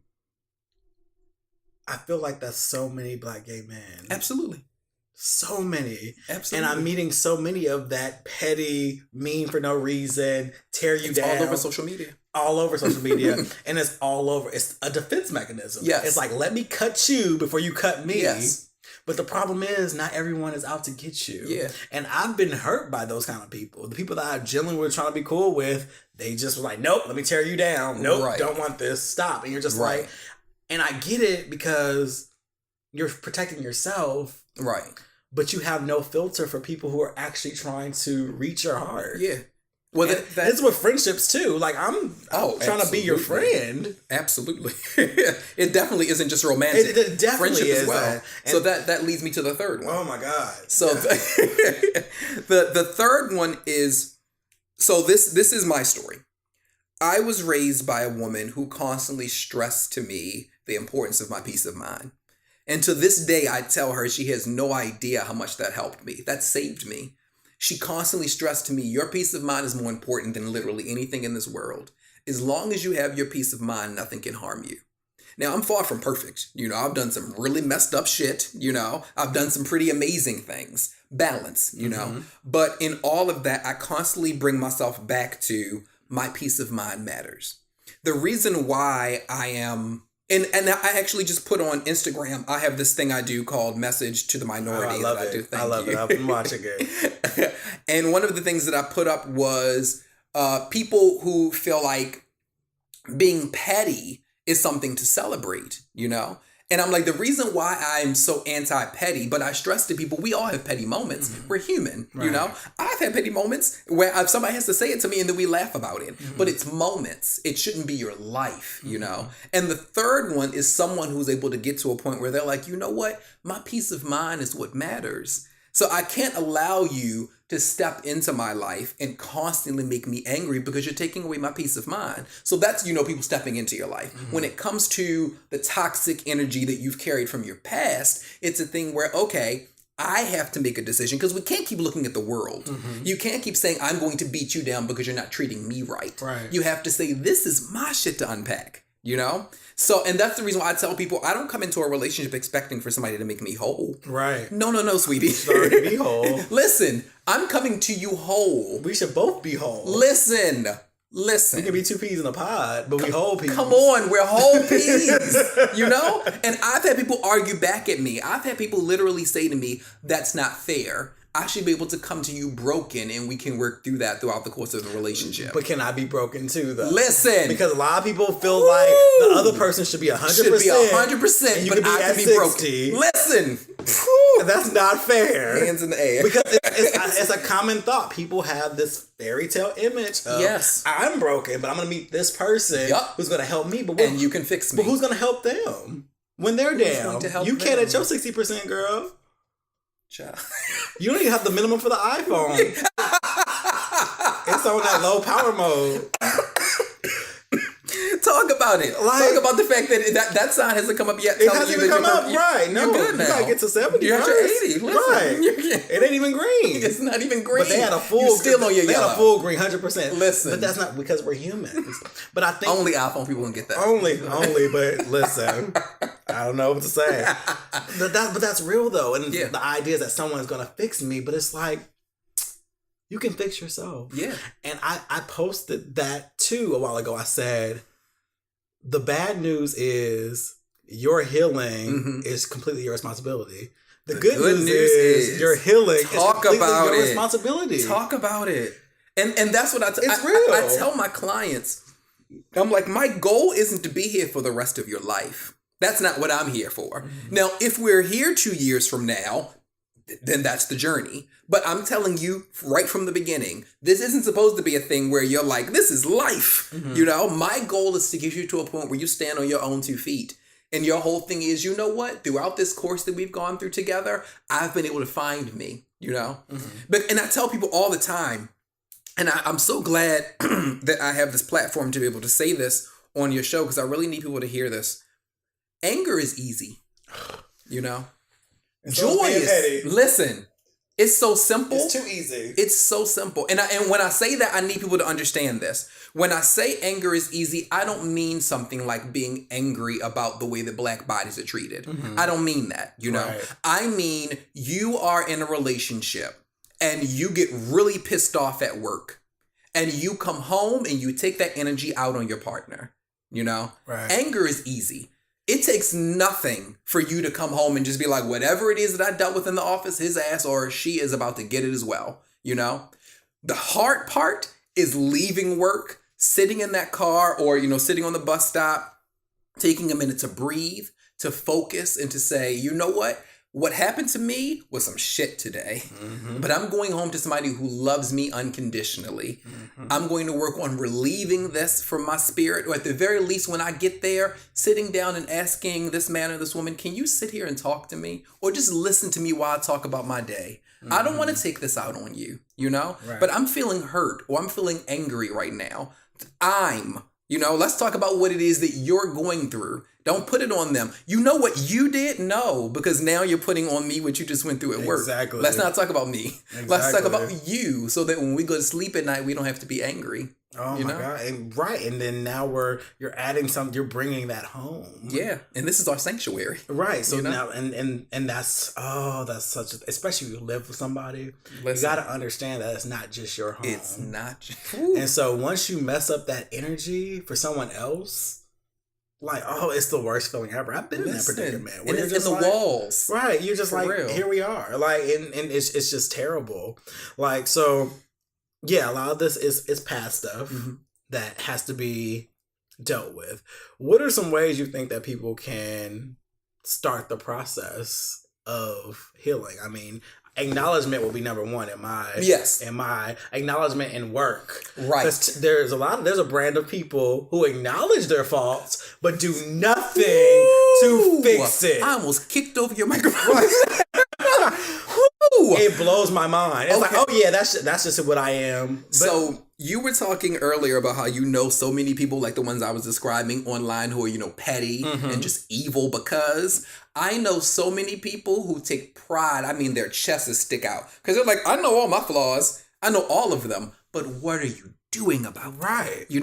Where's the work? I know so many people I can tell. And when I was younger, I was happy because I was like, oh, you know what all your problems are? That's so awesome. Then I got older and I was like, but wait a minute. You never do anything about them. Right. So the second thing, of course, because acknowledgement is the first thing. The second thing is the work. work. It's like you have to be willing to say to yourself, and we get to a place, and this I feel like is a whole nother show talking about people who were brought up in love, we operate differently according to the amount of love that we received when we were younger, So there are some people who are like, I can't be by myself. You're asking me to begin the work on myself, but when I'm by myself is when the pain really, So And I think that's the dangerous part, because a lot of the people who are the most hurt and doing all the projection, the pettiness and the meanness are people who also are serial monogamous. Oh, listen. They jump from person to person to person so they don't have to deal. So they don't. Yeah. But you have to deal. because that is when you're going to get it out. That's when you're going to cry. That's when because listen, you can't medicate pain. You just can't. That type of pain, like grief and sadness, it doesn't go. You can drink all the alcohol you want, do all the drugs. This is why people die. Yes, because they're literally trying to get away with something that doesn't go away. Right. It's gonna come a moment where you gotta deal with it. Yeah, you can't use crutches. You gotta stand on your own. You gotta do it, and I do believe that the universe makes it happen. Oh, absolutely. And people try to run from it. That's why you end up in these terrible relationships. You meet these people who aren't for you. You settle for these people who don't treat you the way you should be treated. They devalue you because of your anger. You got to get to yourself. You just made a really good point. I need people to hear this. You just made a really good point. People either use crutches so that they can medicate the pain away, or they throw those crutches down and run. This is what you need to do. Be still. People use crutches, and the minute they throw those crutches down, they run. Yeah. Be still. Be still and decide that you're going to work on yourself. There is no journey in this world, and I can't quote it perfectly. It's from Sex and the City. I think it was like the very last episode where they talked about the greatest adventure that you'll have is the adventure of you. I know I didn't quote that verbatim, but that is, I can't stress to your listeners enough.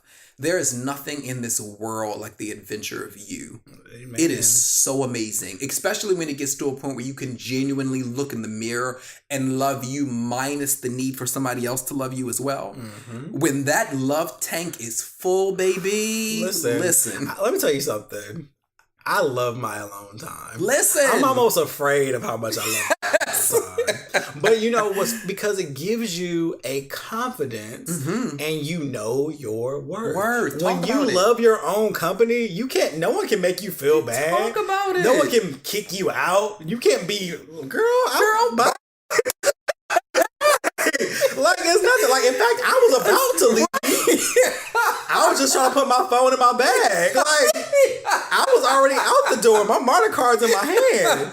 Like, that's what I'm saying. Like, you get to a place where, and that's what I'm saying, and people need that. Yeah. The problem is people aren't healing first before commitment. There we go. Find yourself. There's so many people, especially people who get married young and stuff like that, or, you know, in relationships, who don't even know about hobbies that they might like, or things they might enjoy. Yep. I mean, even when it comes to kink and fetishes, there's things you can be into that you don't know. You don't know. Because you haven't gotten to yourself and just really explored the beauty that is you. Because, you know, sometimes you can see yourself, you're like, oh, well, I like that this is this way. You start learning about yourself. Yeah. And I think it makes you a better partner. Absolutely. So you're not boring on that first date. Yeah. Because, you know, there's some people who don't have anything going because they jump from relationship to relationship. So what happens is, oh, what do you like to do? Oh, you know, I just be chilling. Yeah. Or, you know, I just, you know, not too much. I just go to work, come home and drink or whatever. I'm like, oh, I do yoga on Mondays. Right. I have photography. I like to collect vinyl. Yes. I like to do adult coloring books. You smoke hookah every now and then. I do Champagne Wednesdays. Right. I do this. Full life. Yeah. But guess what? I got that by being by myself because you discover what you like. You go to that restaurant by yourself. By yourself. Go Listen, to go to the by movies by yourself. It will not kill you. People think it makes you pathetic. No, it makes you no. whole. And here's the thing. Anyone who says that is pathetic. The fact that you feel like I need social validation to go eat. Listen. You're not feeding me.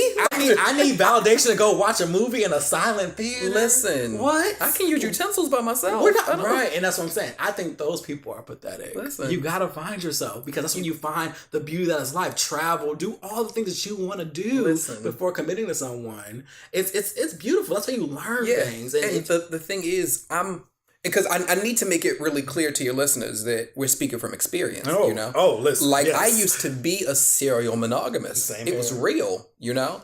And I look back now, because whenever, you know, when you begin to tell your testimony to people, when it comes to relationships anyway, I would always explain to people that there was a point when, and I'm still friends with this guy, but in my early 20s, I was in a relationship where this dude was the sun and moon. I looked at him like he was everything, you know, Sagittarius. And I was just like, he took this lack of self-love. Listen. Sag love a good old ego moment. Listen. Yes. I have the best everything. But here's the other side of Sag that I try to explain to people. Sagittarius are fixer-uppers.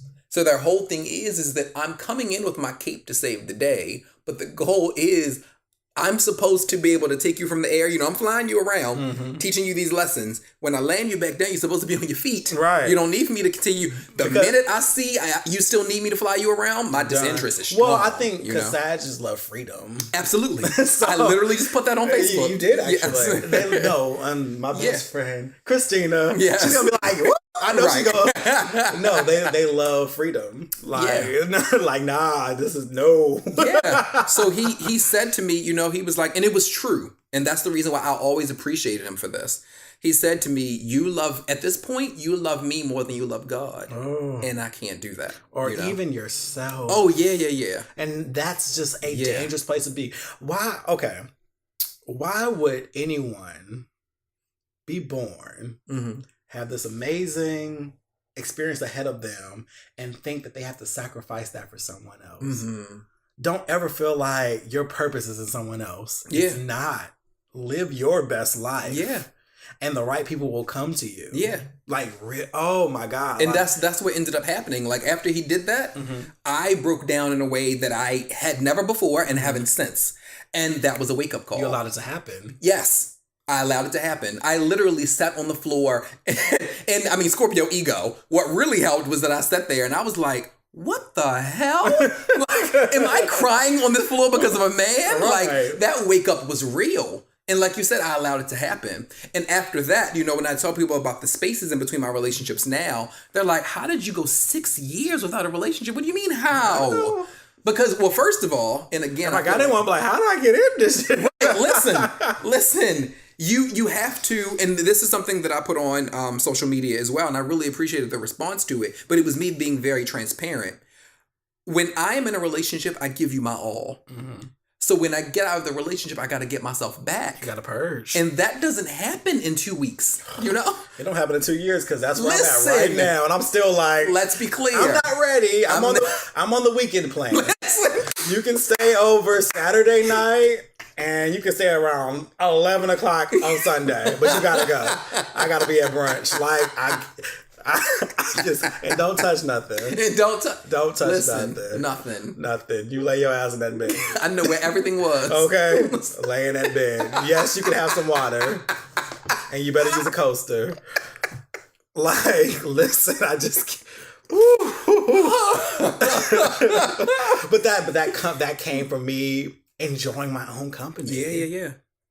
And and there's nothing wrong with it. And it honestly, and the thing about it is, it trickles into all aspects of your life. Absolutely. Your career, your friendships, everything. You're not I was talking to some friends that I knew from back in LA. You know, everyone knows me as Little Kevin from LA, who just goes with the flow and just does whatever.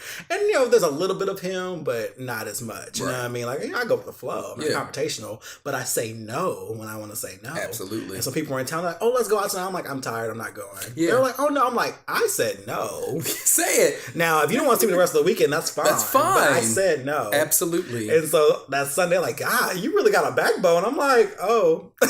Okay. But it came from being by myself and just knowing, you don't have to, if you don't want to do something, because you end up resenting people. And then what's the point of going somewhere you don't want to be, where you're going to have an attitude and not be there? Just say no. Yeah. I'm tired. Yeah. I'm glad you're here on vacation, but I'm not. And it comes to even like really small things. Like, this is kind of, parallel to that.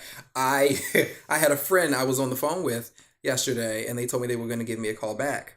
And when they said it, I knew they weren't going to give me a call back. Right. And it was funny because it took me back to when I was in my early 20s. And I was like, I used to give people BS excuses for the reason why I had to get off the phone. Now, like, it's nothing for me to be like, all right, I'll talk to you later. Yeah, me too. It's the simplest thing. And I'll just like, oh, I'm just done with this conversation. Listen. And it doesn't mean anything. It doesn't mean anything. I have to tell people this all the time because it's never me being me. Yeah. It's literally just saying, I'm at my limit.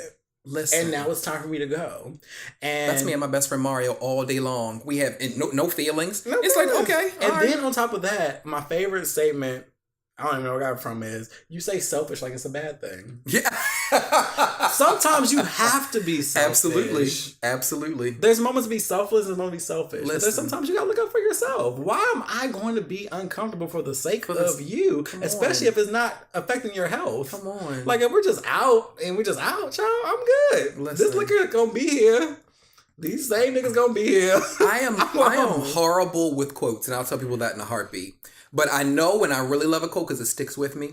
And Janet had a quote that said, "How empty of me to be so full of you." Listen. Evil shit. Robo shot. Oh. M. Night Shyamalan. Hey. Woo. That thing changed my life. And it's funny because on her latest album, she had one after Damn Baby where it was just all like, I'm sorry that me being happy makes you so sad. Mm-hmm. I'm like, come on. I was like, wow. That's like, no. And that's what it is. Get alone. So since we're talking about that, let's start off with therapy. Mm-hmm. Therapy is not what your grandma thought it was. Yes. It's actually a very beautiful experience. Absolutely. And if you do have insurance, it can be affordable. Mm-hmm. I actually stumbled across some great therapy. Mm-hmm. I actually did it on the Doctors on Demand, which is actually on your phone. It was awesome. Right. And I think I had like an urgent care situation and nothing was open, so I just did that. And then I noticed on the screen, I was like, hey, you can have therapy for free, And I was like, oh. So I scheduled an appointment. I'm like, let's try it. Absolutely. Loved it. Yeah. Loved it. And I didn't have any issues that I went in it with. I just wanted to try it. Right.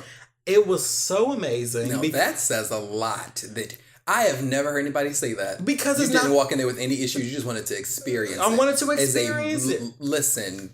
Because people of color? Right. Because we all have stuff. I knew something was going to come out. Yeah.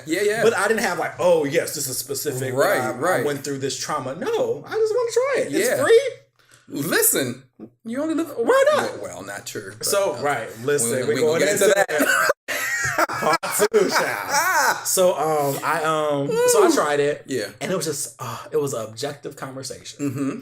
And we were talking about, we ended up talking about my routines. Mm-hmm. And so I kind of talked about how it ended up going into like body image and stuff like that. We're just talking. Yeah.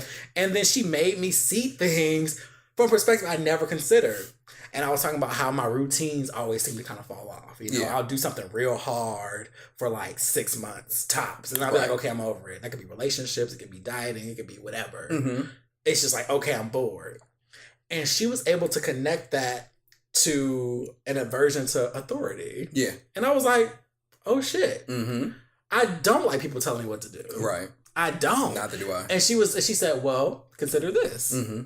You're telling you what to do. Yeah. So why do you have an aversion to yourself? Listen. She was like, some of the most successful people have routines. Yeah. You can ask them. She's like, if you want to be successful in your things, be accountable to yourself. Yeah. It's you telling you. You don't have to do it, but it's you. You're Right. accountable to you. And if you want better health or you want better results from your business, you want this, consider just saying, it's me. No one's Right. saying I have to do this. I'm doing this for me. Right. And just her saying that simple thing was just like, oh my God. It was an objective look. She had no, Absolutely. it wasn't my mom. She wasn't connected to It wasn't you. my mom. Yeah. You're lazy. You got to get out of my house. It Right. wasn't, a girlfriend or a boyfriend like, oh, you got to do more. Stop being this. It was just, no, just Right. consider this, consider this, consider this. Now, this is the reason why I like her. The reason why I like her is because that's the approach that I take with my clients. Mhm. Because I had therapy when I was 23 years old. I was suffering from deep depression and I was on meds and I was going to a therapist and I was explaining to you offline about how I give my clients two options. That it can either be a venting session where I'm just a sounding board, or I can be there to give you advice if you need it. And my therapist was a sounding board. I didn't need that. Oh, This okay. wasn't something I was informed of ahead of time. Okay. I thought it was going to be very much like you and your therapist. And it got to a point where I ended up having to leave because I wasn't getting anything from it. I'm like, I'm just talking. And there are some people who can talk themselves into, I do it all the time, where I talk myself into ahas, but not when I was that age. When I was that age, I needed somebody who would be able to talk, and be like, okay, well, somebody like you said, who didn't exist in my life already, could be like, well, this is maybe something that you can think about, It made me end up being the kind of person that I am now when it comes to me and my coaching, where I'm like, okay, I want to give you that option at least. I don't want you to come in and just think you have to constantly talk because you could end up leaving. It's really different according to each person, You may feel as though you need to just vent on a specific day. And other days you may feel so weak where you're like, I don't know how to figure out life, Ugh. Can you just talk to me? Right. You feel me? Let me know I'm not going crazy. I'm not going crazy. I'm not alone. And it was amazing because we ended up going, and it was just, I think it was like 50 minutes. Yeah. And like I just felt so like awesome afterwards. I think we even talked about kind of like my place in life. I'm having one of those moments. I told you I get imposter syndrome every now and then. And I feel like I'm not doing enough for my age. Yeah. And child, she had this checklist, and I was like, well, let me just shut on up. Right. She was all like, it sounds like you're working. It's a Fortune 100 company, not 500, 100. She said, you have your own place. I was like, yeah, I do. She's like, you have a car too? She's like, okay, with gas in it? I'm like, yeah. She's like, you have a 401k? I was like, I do. She was like, so you do have some kind of savings then. I was like, I never considered that. She was like, just things you gotta, she was like, you're actually doing well. Mm-hmm. She was like, she's like, okay. She's like, you might be comparing yourself to other people or whatever, but the thing about it is you're doing a lot better than a lot of people. Mm-hmm. And sometimes you just need to hear that because you forget the checklist. Yeah. And once again, Christina, she's good at doing that for me too. Mm-hmm. I'll be down. I'll be like, oh my gosh. She'll be like, like consider this. It's just your place. It's the growing pains of being independent and self-sufficient and just like that. Sometimes you just feel like, damn, this responsibility is being an adult. Yeah. But when you're like, oh no, I do have things going for me. Mm-hmm. I am maintaining, and though things feel tight at times and it's frustrating, I'm still doing it. Yeah. And that's something to talk about. So she gave me, my homework was I had to watch like this thing on like negative self-talk. Right. And it was really interesting, Ooh. which is something that I definitely had to work through. Boy. Meditation helped with that. Yeah. But negative self-talk will get you. Listen. And so that's one thing. I recommend therapy, but if you don't want to go a therapy route, there are other things you can do. Mm-hmm. I think journaling is a great outlet. Yeah. Because a lot of times we hold things in. It doesn't mean you have to go out and tell someone, but you do need to get it out. I wish more people did journaling. If I can be honest, it gives so much perspective because you're literally seeing it, pen to paper. Absolutely. You're thinking, it's making sense, and you start actually solving problems as you do it. It's that aha moment from talking. It's the same with writing. Journaling is a great many things that could be on social media could be in your journal. Oh my God, couldn't it? And some need to be in journal and not on social media because you need to see how stupid it look first. Listen. But I think that connects to another point I want to make, especially when it comes to men. Mm-hmm. Men are emotional. Mm-hmm. There is we talk about it all the time. There is this statement that women are emotional and men aren't emotional. Emotional does not mean you cry all the time, right? Or you're sad all the time. Emotions are actually being happy. Yeah. It's being, exhilarated. It's being horny. All that. Yeah. All those things, those are emotions. It's not just being sad. It's not crying. People think if you're crying, that's emotional. No. They don't understand that all of that anger that you're sharing is emotion. Is emotion. Exactly. That temper is emotion. Listen. And then here's the thing. We're all emotional. Absolutely. Some more than others, some less than others. Yeah. Because we all have the limbic system of your brain, which is the first thing up top of your spine that it hits. Mm-hmm. It goes to the limbic system first before it gets to the logic. Mm-hmm. Everyone has it. So we have to remove the idea that men aren't emotional or that people just aren't. Everyone has emotions. We just handle them differently. Absolutely. And what you're seeing are the actions of said emotions. Yes. Those aren't the emotions. Those are the actions because of the emotions. Right. And I need people to understand that because there's too many people around here walking around saying that they're not emotional. When they are, you just handle it different. Right. Or the alcohol you're drinking, the violence you're doing, that stress you're imposing upon yourself. All of that is because of your emotion. Absolutely. Just because you're not crying in a corner doesn't mean you don't have emotions. And you're reacting to it differently. Right. Exactly. That is it. And I need more men to understand that. Yeah. I really do. I mean, there are many women too. Yeah. But for the most part, men understand you have emotions. Right. Stop believing the hype of that. Mm-hmm. Like, you're a human. We're not different in that sense. Like you said, it's the same thing with women. It's just that men are judged more. Yeah, absolutely. It's a society thing. Because there are a lot of women who are like, no, you're not going to get that out of me. I mean, listen, as soon as you're 3, 4 years old, stop all that crying. Yep. Boys ain't supposed to be doing all that damn crying. Yep. Man up. That's it. And whereas girls are told to push forward. Push, exactly. But you're being told that by somebody who has that exact same way of thinking because they were brought up by somebody who told them the exact same thing. Absolutely. So you have to break a cycle. You can't be crying all the damn time. Always goddamn crying. Oh, we've heard those things. Yeah. And so you build up walls inside. Oh, terrible walls. To the point you're like, oh, I'm not supposed to talk about anything. Listen. And don't let that be linked to being hit or beat as a child. Then you feel like if I talk, there's going to be a repercussion to it. Yeah. So I'm not going to talk. So now you're an adult paying your own damn bills. Yeah. And you still feel like there's going to be a consequence for me talking. Mm-hmm. On the flip side, funny enough, if you're somebody who isn't told that you're loved for your entire life, when you meet somebody who tells you they love you, it doesn't even matter if they mean it. You're going to fall deeply because you're not used to being able to hear that, so you can decipher when it's BS and when it's not. And you give everything you have to them. And there's a whole lot of 99-cent love out there, child. Oh my God. There's a lot. Some of it 89 cents Walmart rollback. It's a lot. Oh my God. I'm serious. I am so serious. So therapy, understanding that emotions are something that we all have. Absolutely. Something else I thought about is there's all types of self-help. One of the best books I read was about self-esteem. Best book ever. If you go on Amazon, I can't tell you the exact name right now. I'll put it in the info box because I loved it. It was the first book you find on Amazon. You put self-help or self-esteem. First book. Yeah. It started with a conversation with, once again, Christina. That's my girl. Right. Christina is my girl. She's hanging up on my wall. Tell them. She has a picture. I love her. I'm looking at her right now. She is that friend. She's that friend that has helped me grow so much, and we're able to bounce off each other.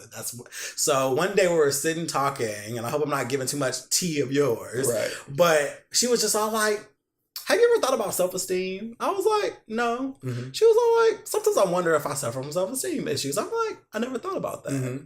And me being the person I am, I was like, I took it and ran. Right. I was like, And I think I had just gotten out of a relationship or something. I was like, okay, found a book. The book talked about growing up, different aspects of life. There was worksheets you had to fill out. Mm-hmm. And I started learning all this stuff. It takes you back to your childhood of moments where you were being muted, or moments that you weren't being respected, and things you did for society. It takes you through a whole journey. It's a whole workbook. Right. And literally my life changed from that book. Like when I was done reading it, I was literally another person. Yeah.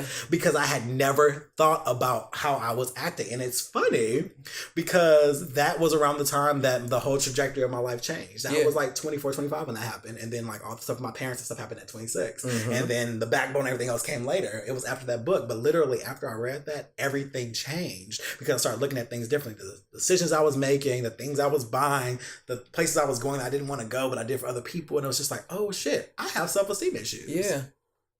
And the book also talks about how there's a lot of people who think they're confident who also have self-esteem issues. Absolutely. There's some people out there who think they have high self-esteem, but they actually have a lower than they think. Because once again, acknowledging that you might be broken. Right. You might not have They're very everything. much overcompensating. Yeah, exactly. And baby, let me tell you something. We have both been in a room with people who overcompensate. Absolutely. You like something's up. Yeah. Because there's no way in hell you're acting like this. Yeah. Something's up. Yeah. And I'm totally gonna put the book in the Apple Box because you guys need to check it out. It changed my life, and that led me into reading all these other self-help books, and that's what I'm getting into. Check out some books. Yeah, it's okay. Reading is fundamental. I am a reading fiend, and I was very open with you about how I felt like I had dumbed myself down over the last couple of years because I had stopped, and that's the reason why I've taken this break from streaming services.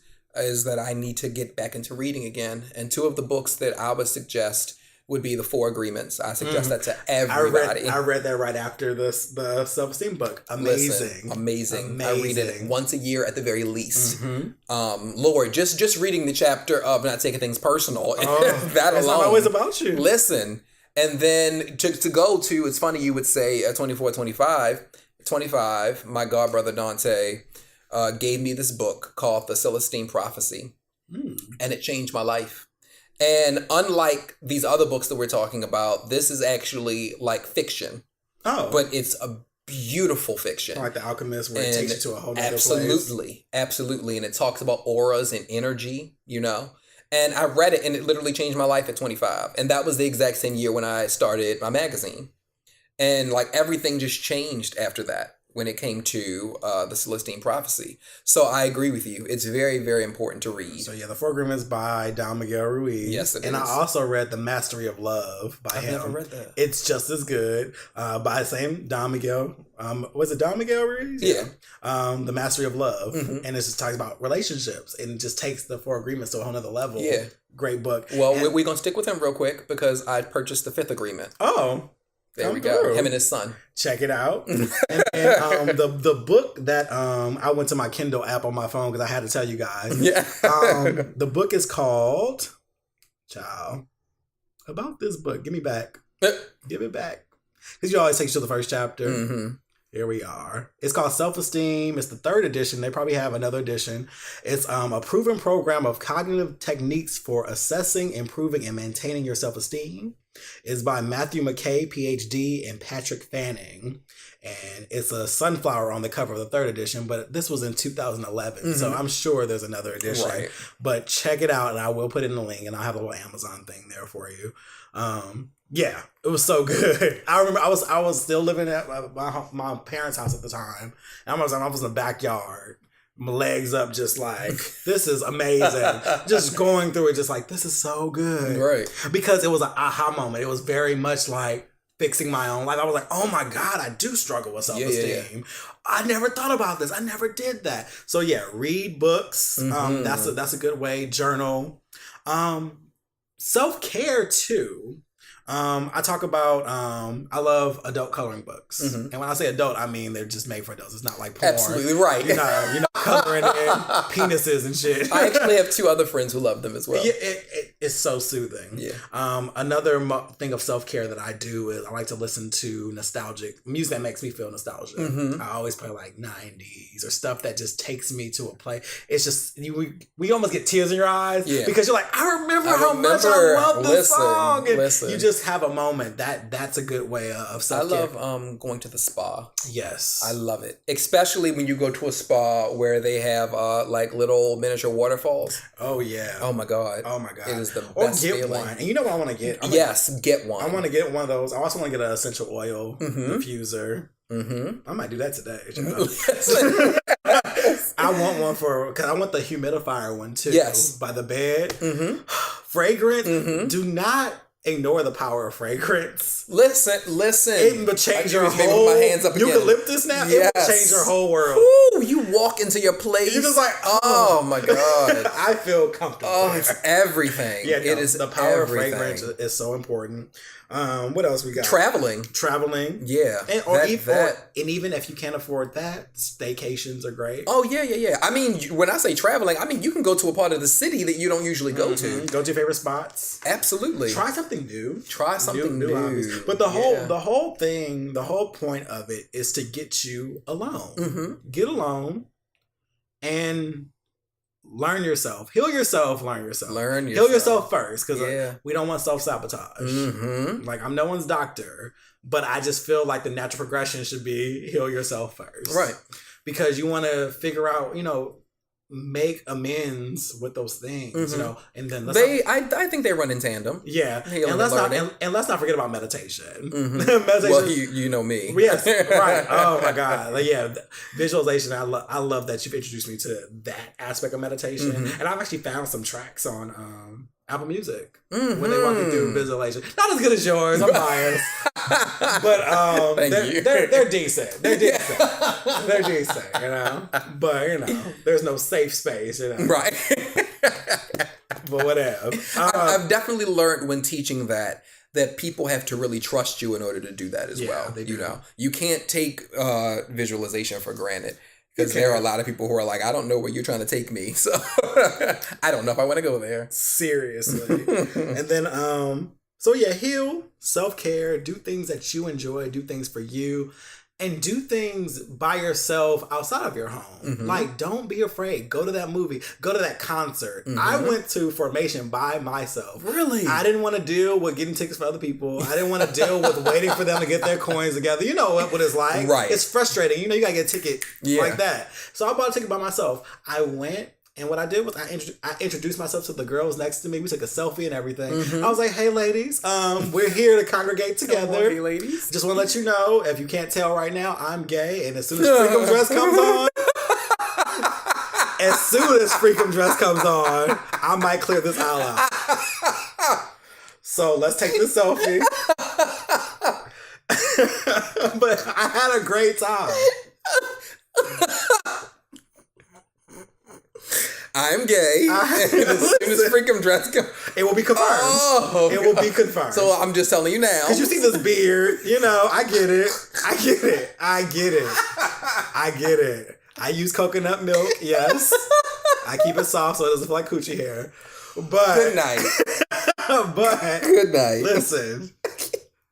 I am a stan. I'm about to tear this aisle up. But it was a good time, and we ended up vibing.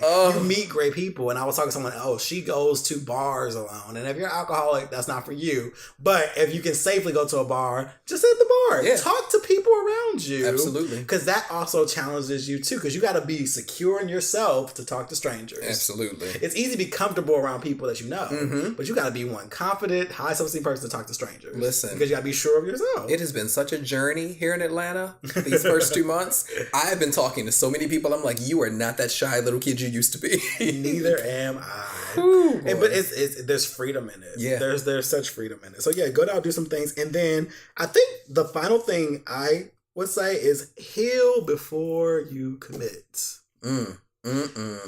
It's so important. Ooh. It's so important. Like, literally. Don't be impatient. Don't be impatient. Take time. Because here's the thing. And now I know it's different for everybody. Yes. But I think the real litmus test of how well you're doing is how comfortable you are with yourself. Because like we said, I I love my company. Listen. I can't wait to get home half the time. Come on. I'm like, can we wrap this shit up? Yeah, even at the Beyonce show when it was, I said, all right, girl, you hit your 2 hours. I'm ready to go back home so I can be by myself. And it was funny because I actually didn't talk about this a lot, but I got a dog like a week and a half ago, and he died within like 6 days. It sucked ass. It made me really, really, really, really sad because that's a whole nother thing. Yeah. But even when his ass was here, I was like, I don't have any alone time. But that's what I'm saying. Like, even a dog, I was like, ooh, you in my space. And I think that's the litmus test. Yeah. For knowing that you're good. Yeah. Because your company shouldn't make you scared. You should be like, ooh, I got some alone time. Right. I'm about to do my nails. I'm about to lay. I'm about to masturbate. Listen. Because that's up. And then you have not lived until you can have full nakedness in your house by yourself. It feels so good. So goddamn good. Oh my God. So goddamn good. Understand. Listen. I hope this isn't being too much TMI. I will walk around in a beater and nothing else in a heartbeat. I'm sorry for it. It's the best feeling. I switch off. Either it's a shirt and nothing else, or it's drawers and nothing else. It's really weird. Or it's just full on nakedness. Full on nakedness. Which I don't know. I feel weird eating naked. So typically I'll just throw on some drawers right before I cook or something. I don't know. It's like it's a connection. Like, you're like, I wonder what that says about us. That you usually will throw on drawers. I'll usually throw on the beater. Yeah. I wonder what this says. That one of us has the other one exposed more than. I do like have my ass out though, because I walk past my mirror and be like, still there. Not still there. And then you also have to do an occasional twerk in the mirror. That's specialized by me. Yeah, I'm good for a good quick twerk in the mirror. I was twerking at 7 this morning. It was really good for my soul. That's self-care. Come on. I threw on some New Orleans bounce music. Yes. And I tore my bed up. I was in there. I was in one of the videos. I was on the twerk team. It's self-care. Well, I think the reason why I don't do that is because all of my friends tell me in the moments where we're all hanging out at somebody's house or something. I think I may have told you this. When I lay on my stomach and laugh, my butt.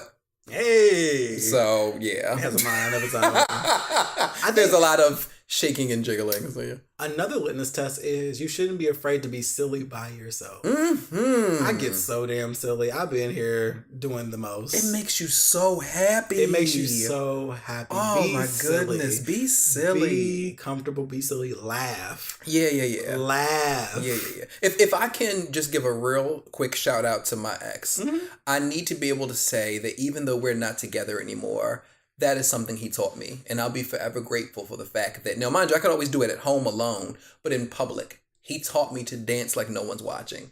And I will always thank him for that. Oh, and I sure... That changed my life. I dance like no one is watching. But y'all see me on Instagram too. I just love dancing. Yeah. I just love dancing. I love being happy. I think that's what keeps you stress free. It keeps your anxiety down. Speak of it. Keeps you young. I love it. You gotta be comfortable with it. Absolutely. And then like there was one other thing that I wanted to say before we wrapped, but I don't remember it. Just heal yourselves. And the thing is, we aren't all broken. No, we're not. We're not broken, but we do have some things, that are probably some scarring. Yeah. But we can work through it. And Absolutely. we don't have to carry on this label. It's okay. Therapy's okay. And meditation's okay. And talking is okay. And it's effective. Yeah. That's, if anything, it's effective. Yeah. Like, talking, especially in something tumultuous, will either get you in or out, but it gave you progress. There's nothing worse than being stagnant. Yeah. Because you're not talking. It's not going anywhere. Being whole is not something to fear. Oh, no. Not at all. Taking it back to what I was saying to you at the very beginning, as far as it all goes with the journey inward, and a lot of people are scared to take that journey. Don't be afraid. No. In fact, push towards it. There we go. Push towards it, because the more uncomfortable you feel, the better. And you'll feel so good because once again, it's on you. And when you get across that hump, you're like, oh my God, I did this by just trusting myself. Like you say, trust your wrists, trust your soul. Yeah. Trust your heart that you will heal yourself. Yeah. but you gotta let the shit out. Yeah. Let the shit out. Maybe I'll name the podcast it. Let that shit out. No, I won't. I won't do that. I won't do that. But this was a great conversation. Yes, it was. But I knew it would be. We do this at brunch, y'all, and I'm always like, damn it, I should have had the mic.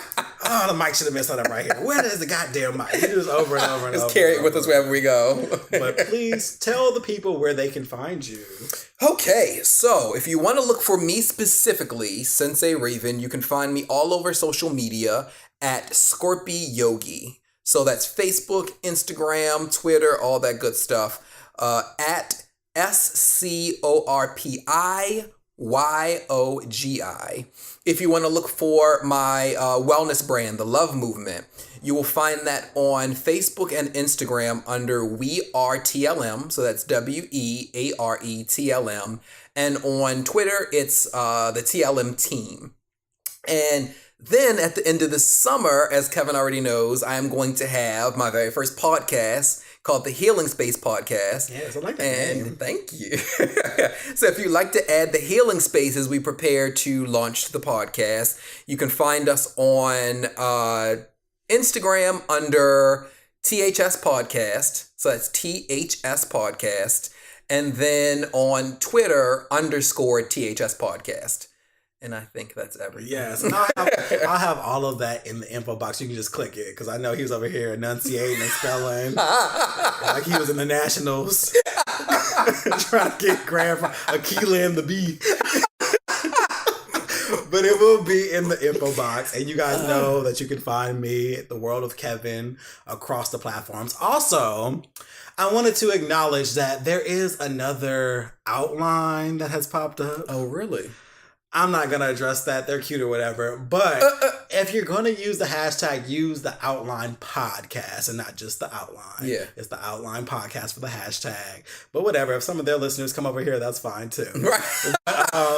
And I probably should let people know, as Kevin is one of my students, if you're interested in classes, whether it be one-on-one private, if you want group classes, couple classes, I teach it all internationally online if you're not here in Atlanta. And for that, you can reach me at love@revolutionmultimedia.com. That is my email. Or if you just want to go old school, any of those places I said earlier, and just DM me. There we go. Can you repeat the word? You know what? You know what? I'm joking. But yeah, The World of Kevin or the Outline Podcast. We try to keep it universal. You'll find me either way. Indeed. But you guys enjoy your week. This was a great show. And thank you. Yeah, I'll peep you guys later. Namaste.